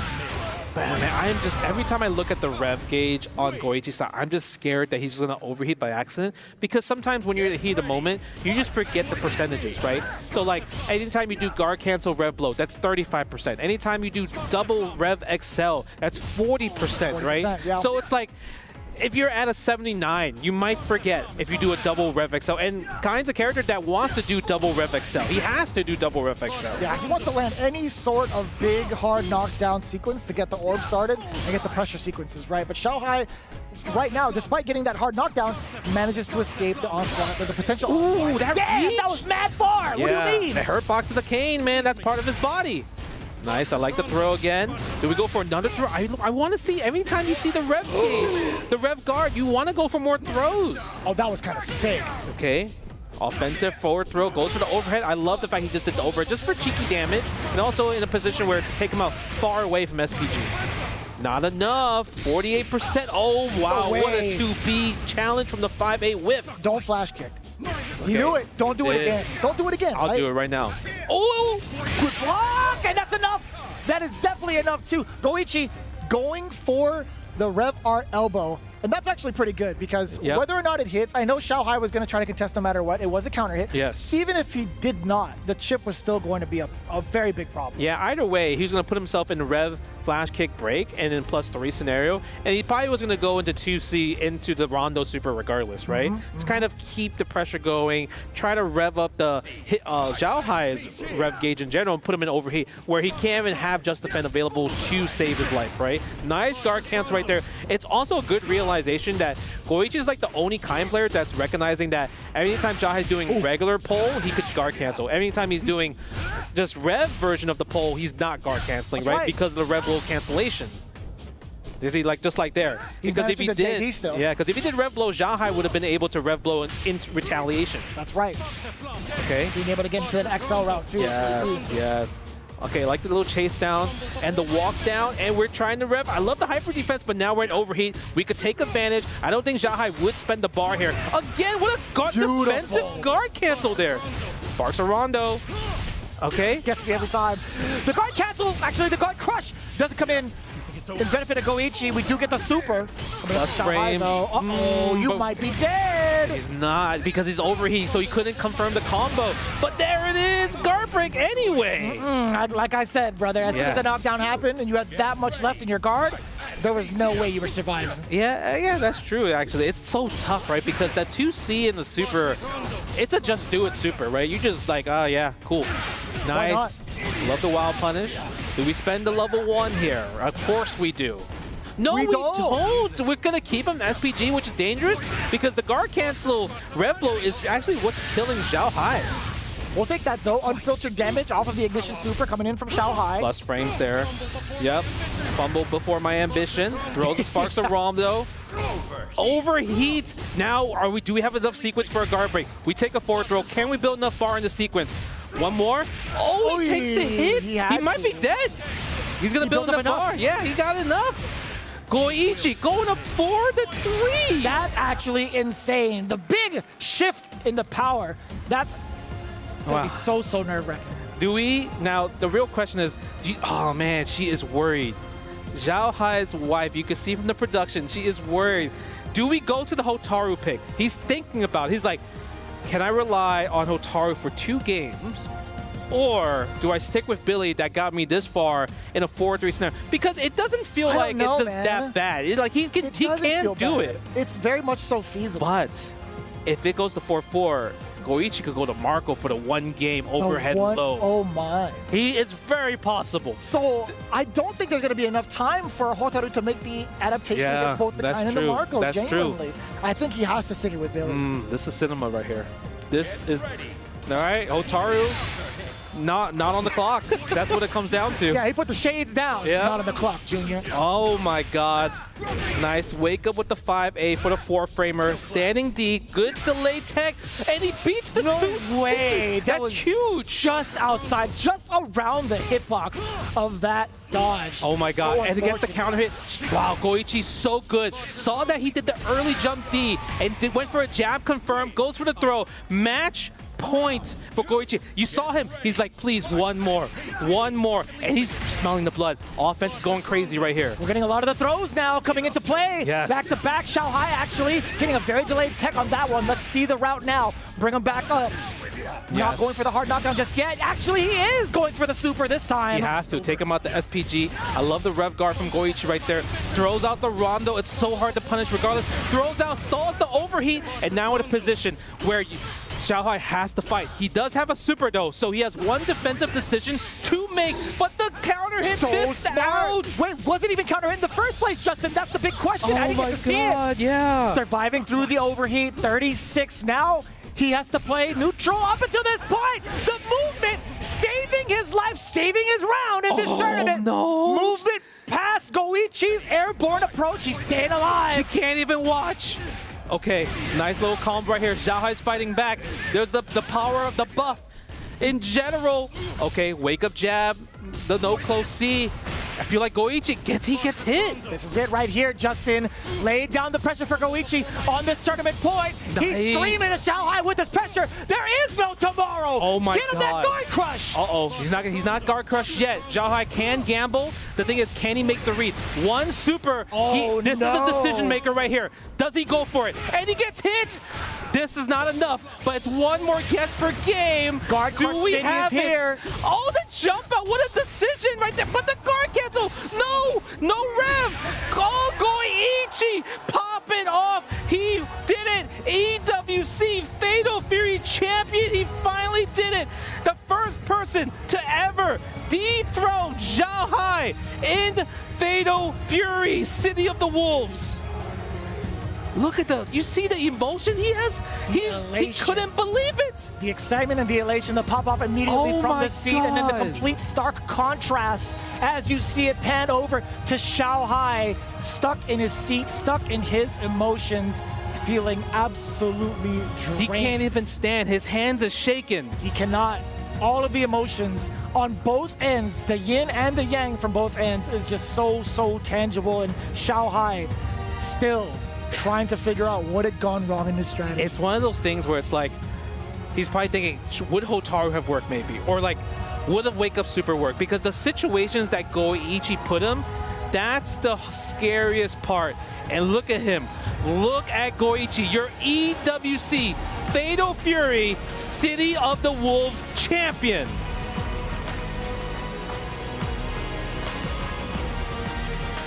There was no other way to predict this outcome.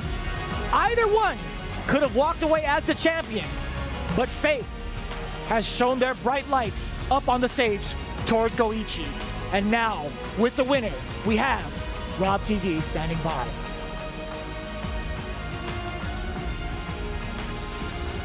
Right here, Goichi. Ladies and gentlemen, make some noise for your EWC Fatal Fury City of the Wolves champion, Goichi!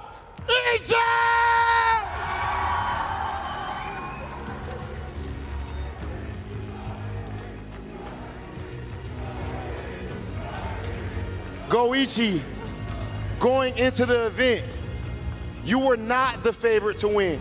Going into the event, people thought that your opponent would have been insurmountable. Let us know how you are feeling right now. You're overcome with emotion. How does it feel to know that you've officially gotten it done?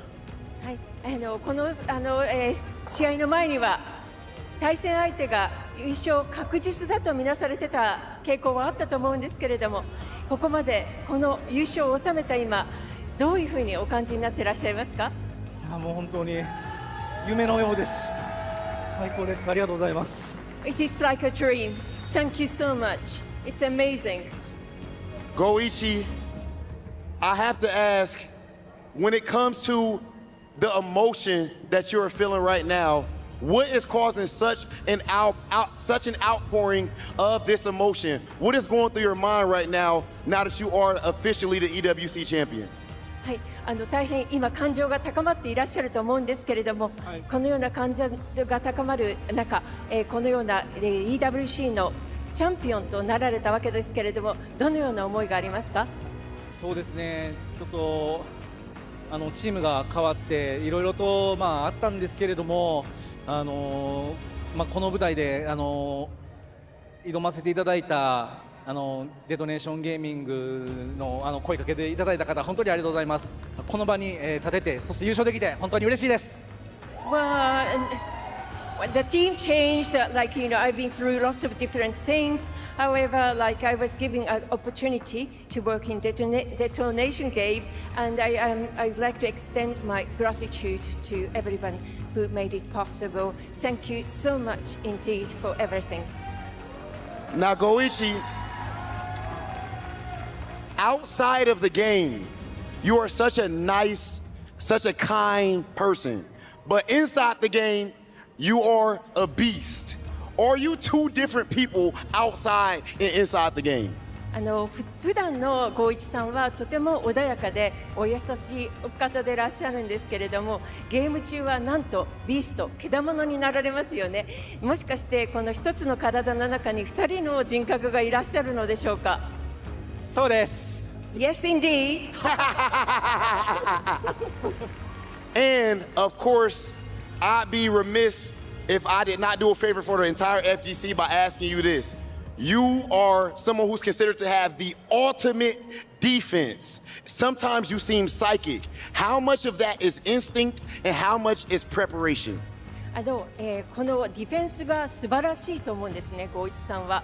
で、拝見していて、もしかしたらどこかの何か超人的な能力がある、サイキック的な能力があるんじゃないかなと思うこともあるんですけれども、それはどこまでがその防衛能力というのはどこまでが準備の源におけるものであって、もしくはどこまでが直感に頼ってるんでしょうか。もうどっちもなんですけれども、もう昔からちょっと僕ゲームの攻略の仕方昔違っててディフェンシブにやっちゃってたんですけれども、それがすごい生きて今の自分がいるっていう感じなんで、直感もありますし今までの経験もあるっていう感じです。I'd say both really applies because I used to have different gaming style and I used to rely on defense a lot and I'm making use of that skill that I acquired throughout. So I'd say that I use both instinct and also experience that I've cultivated over the years. Well, I love the fact that you even bring up experience because you have given us, the entire FGC, so many experiences over the years. You are a legend in every sense of the word. Ladies and gentlemen, one more time for your EWC Fatal Fury City of the Wolves champion, Go EJ!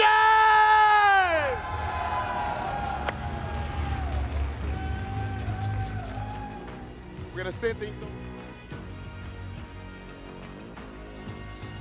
Champion. Certainly an incredible grand finals that did deliver above and beyond. And guys, we have enjoyed 3 days of superb action. The greatest showcase we could ever hope for Fatal Fury City of the Wolves. But in the end, XiaoHai could not secure a second championship. And Rome, I know you had some great points about this because it's something that has almost plagued him throughout his career. When he's expected to get the victory, that seems to be when he can sometimes fall short. You know, we look at XiaoHai as always being cool and calm, right? And we think, okay, this is cruise control for him. He's going to come in, he's going to win another tournament. He's always the favorite every single time. But there was another World Championships last year. We all thought the same thing. XiaoHai's got this. He's going to come in, he's going to win. XiaoHai gets third. The biggest stage for Fatal Fury City of the Wolves at the moment, he goes home with second place. Yeah, honestly, it looked like he was so in control at the beginning of this set, right? But Goichi, I want to say, so we always talk about his defense, right? And it's not like his defense was bad or anything, but I feel like when he started turning on the offense in this set, that's when things really started getting hairy for XiaoHai, and he couldn't really wrest control of the situation back after that started happening. Yeah, XiaoHai was stuck in the corner for the vast majority of the end of those last 3 games. XiaoHai just did not leave the corner. Goichi did a great job of locking him down, making sure he can't escape. Yeah, the offense really turned up the aggression. We saw a lot of strike throw as well, too, between both players here. But I think that those right there, those panzers really got to XiaoHai. You see his wife. I feel so bad for her to see her face in the crowd, but Goichi, well-deserved, had to get this victory almost to assure himself. I know, we all know that Goichi is strong, but it feels like he has been in the shadow of a XiaoHai because of the story of him possibly winning 2 EWCs. So for Goichi to do this on this level at a 5-3 with the trade at the end, and finally that satisfaction, XiaoHai showing a bit of emotion, and Goichi as well, as he has done it, folks. He is your EWC Fatal Fury champion. Guys, I want to ask you, because XiaoHai opened up really, really strong to 2-0 lead. It went to 3-3, and then Goichi started pulling away. But what was the turning point? What changed in there? The momentum seemed to swing so heavily.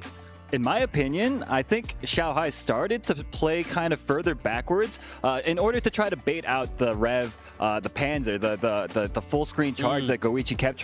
He was letting it rip over and over to try to skip neutral, get in, get things started. He actually punished them very successfully over and over again. But he wasn't deterred because he wanted him to keep playing at that range. Because when XiaoHai is playing at that far distance, he is not able to play at Billy's optimal spacing, which is where he's able to threaten you with that far C of his, right? Yeah, so that's what I was going to bring up. At first, he was playing the matchup correctly, and then little by little, he started straying away from the game plan, and then he just played the matchup all wrong, and that's how that allowed Goichi to just take control. To borrow a term from this guy here, analysis paralysis, right? It looks like that might have been what happened to XiaoHai, getting back into the corner, like you said, out of the range for the 5Cs to be able to connect. And then at a moment, Goichi was slowing down. You can see in the replays, there was moments where he would normal, stagger, XiaoHai would backdash, then he would EX Panzer, and he would catch him every single time. So he really just got into the head of XiaoHai. It was that, and it's also the fact that Goichi proved himself so adept at guard canceling. The far C canceled into the extension, right? Oh yeah, he was getting clean. That all the time, and that was really what was leading to the looping offense that we saw over and over and over again. I gotta say, I mean, ending the game with the high evade, defeating the low. He's like putting himself on a higher rung than XiaoHai almost. It's like the ladder. Like, I'm up here, bro. You're gonna be second place for today. Figuratively and literally, he has put himself at the top of the mountain. Let's take a look at the bracket as we conclude the action here at the Esports World Cup. 8 players went in to single elimination format, best of 9, and the best man on the day was Goichi. The 1 is in his name and it's in his placing as well. Top of the pile, the first ever Fatal Fury City of the Wolves champion, concluding an incredible 3 days of action, but a great playoff bracket, giving us some nail biters, some dominating performances as well. But in the end, the storyline did not go as many predicted. XiaoHai was in the grand finals, but in this instance, he wasn't able to close it out. No 2-time championship for him. And there you see. Ah, yes, of course. This is one of my favorite things as well, because now that Goichi is crowned as champion, he gets to select the crushed medals of his opponents. And his former teammate, Fenritti, I read the name there. He gets to pick any 3 of these players that he has overcome out of the 16, and they will be included in his trophy. They will be encased in that trophy forever to commemorate it, almost encapsulating their souls within that trophy to commemorate, alongside, of course, the $300,000 that I'm sure will be very welcome to him and his family. You know, that's nice. You know, 300K, right? Yeah, it's pretty nice. Yo, but you know what's better though is shadow realming all the people that you stepped over to get to that money, you know, and that's the whole point of the key ceremony there. So he's gotta, whenever he has house sessions, he's gotta hang it over the mantle. Like, this could be you if you step in the way of Goichi. What if he invites them over? Hey, you remember when that happened? When that happened? Oh, remember yeah. That would be some evil stuff, man. We saw he took Fenritti, and we saw he took XiaoHai. I didn't see the first one that he took. I didn't get to see that one. I didn't see it either, no. Yeah. I mean, those are the 2. Listen, the 3 top players coming into this, at least from a results basis, those 3. Fenritti, XiaoHai, and Goichi. So taking those 2, letting you know I'm the number 1. I got the EWC title. See y'all next year. Basically, you're going to have to run it back. It's indisputable now. There is certainly no argument who is the best in the world. Today, we saw 16 of the very best competing for individual glory, but of course they were competing for club championship glory as well. And whilst the 2 players in the grand finals were not representing organizations that I believe are able to take that title, you can see there where we are now in the club championship. Detonation Focus Me joined Team Redline on 1,000 points as Fatal Fury is the 2nd event to complete here at the Esports World Cup. But you can see that Navi are in there with 500 points, courtesy of Dark Angel, and Team Falcons add 300 points to their total to bring them up to 400, courtesy of Moke. And of course, those points will be adding up across the 7 weeks here at the Esports World Cup, leading to a club championship winner fighting for $27 million in that prize pool. An incredible feat there. But let's bring it back here to Fatal Fury City of the Wolves. It's been an amazing showcase of what is happening here. The game's only been out for a few months, but the level of play is superb. It really does showcase the caliber of players that are committed to both SNK titles, but also the players that have come in and, you know, been involved in the competition, taken to the game, and the competitive state. It's looking very, very good, isn't it, at the moment? The game is looking very healthy right now. We see the players improving every event. We see a drastic improvement in skill.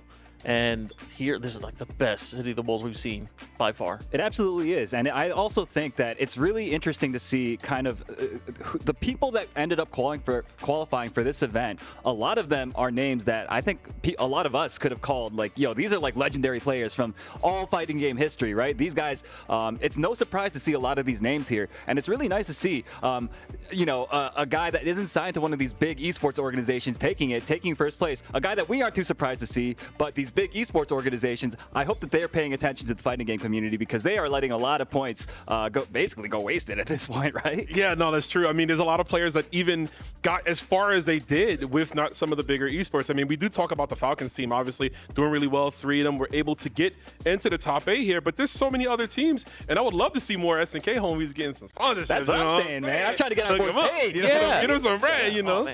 But you know, jokes aside, like really, just a beautiful rogues gallery of just amazing players in any fighting game, and I'm very happy that they would be to be the first ones here at the EWC. Yeah, for sure. Of course, you know, that concludes the action. No more matches to play, but we will look ahead with great delight and positivity as the competitive scene continues to grow. We had that exciting announcement as well with Ken joining us in the summer. There's a lot to look forward to with Fatal Fury City of the Wolves, isn't there? There is. We've got Ken joining us in the summer, sometime after Joe, after that Chun-Li, after that Mr. Big. The game's gonna. We know that we're gonna get a lot of characters coming through. SNK's already said that. They've said they're bringing everyone from Fatal Fury back. I don't know if that means literally everyone, but I'm looking forward to that. And you know, like, EWC may be over for Fatal Fury, but there are other events coming up for Fatal Fury. The tournament season for this game has not ended at all, so be sure to keep it locked on Fatal Fury if you are interested. The players, they're all so talented, and they will continue to show their skills. Sorry, go ahead, Ron. I apologize. I was just going to say, and with the new characters coming out and with obviously more tournaments happening, that can only mean balance patches, baby. SNK, hook your boy Kevin up. That's all I'm saying. Self-insert, I had to get that one out there. I'm sorry. And of course, if you are loving the action from fighting games, then there's still Tekken 8 to come in week 6 and Street Fighter 6 in week 7 here at the Esports World Cup. We've got you covered for action here across multiple different titles, but it's been an incredible affair with Fatal Fury City of the Wolves. 16 players qualifying from 4 corners of the world, across multiple generations of fighting game players, from the historic SNK legends to new names that might have built a reputation elsewhere, but they have certainly cemented their reputation in the world of Fatal Fury City of the Wolves. 16 players will go away from here in Riyadh, Saudi Arabia, proud of their performance, but there is only one champion, and that is Goichi. Let's head over to the totem as he places his name on the wall to join the rest of the legends to be remembered for all times here at Esports World Cup 2025. And there you can see Goichi, who has now managed to compose himself. It was beautiful to see his reaction to winning once you could see how much it meant to him. It really was. He broke down in tears, just joy. Dude, I almost cried, bro. Yeah, I know. I saw saw. bro. So something people, the money is great, but again, a lot of the fighting game players for the last 20, 30 years, the main thing we played for is pride. There was no money for us for the longest time. Goichi played in that era where there was no money. So you know that The money is just an incentive. That's all it is.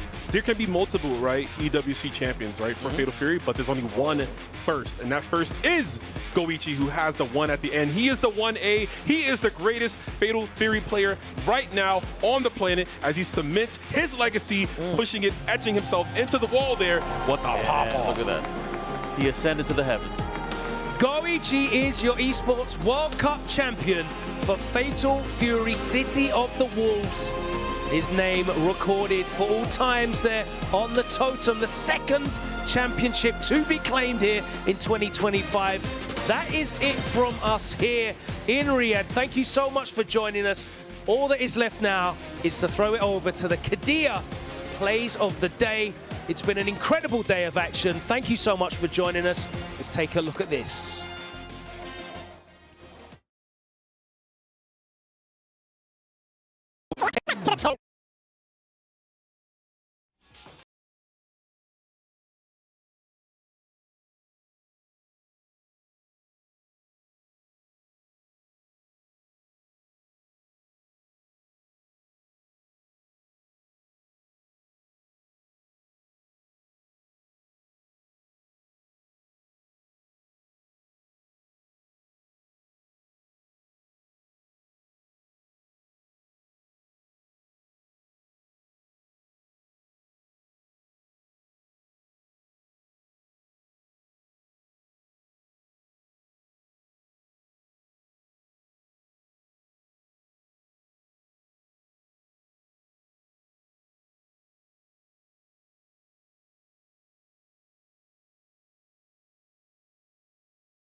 Can you run 9 video?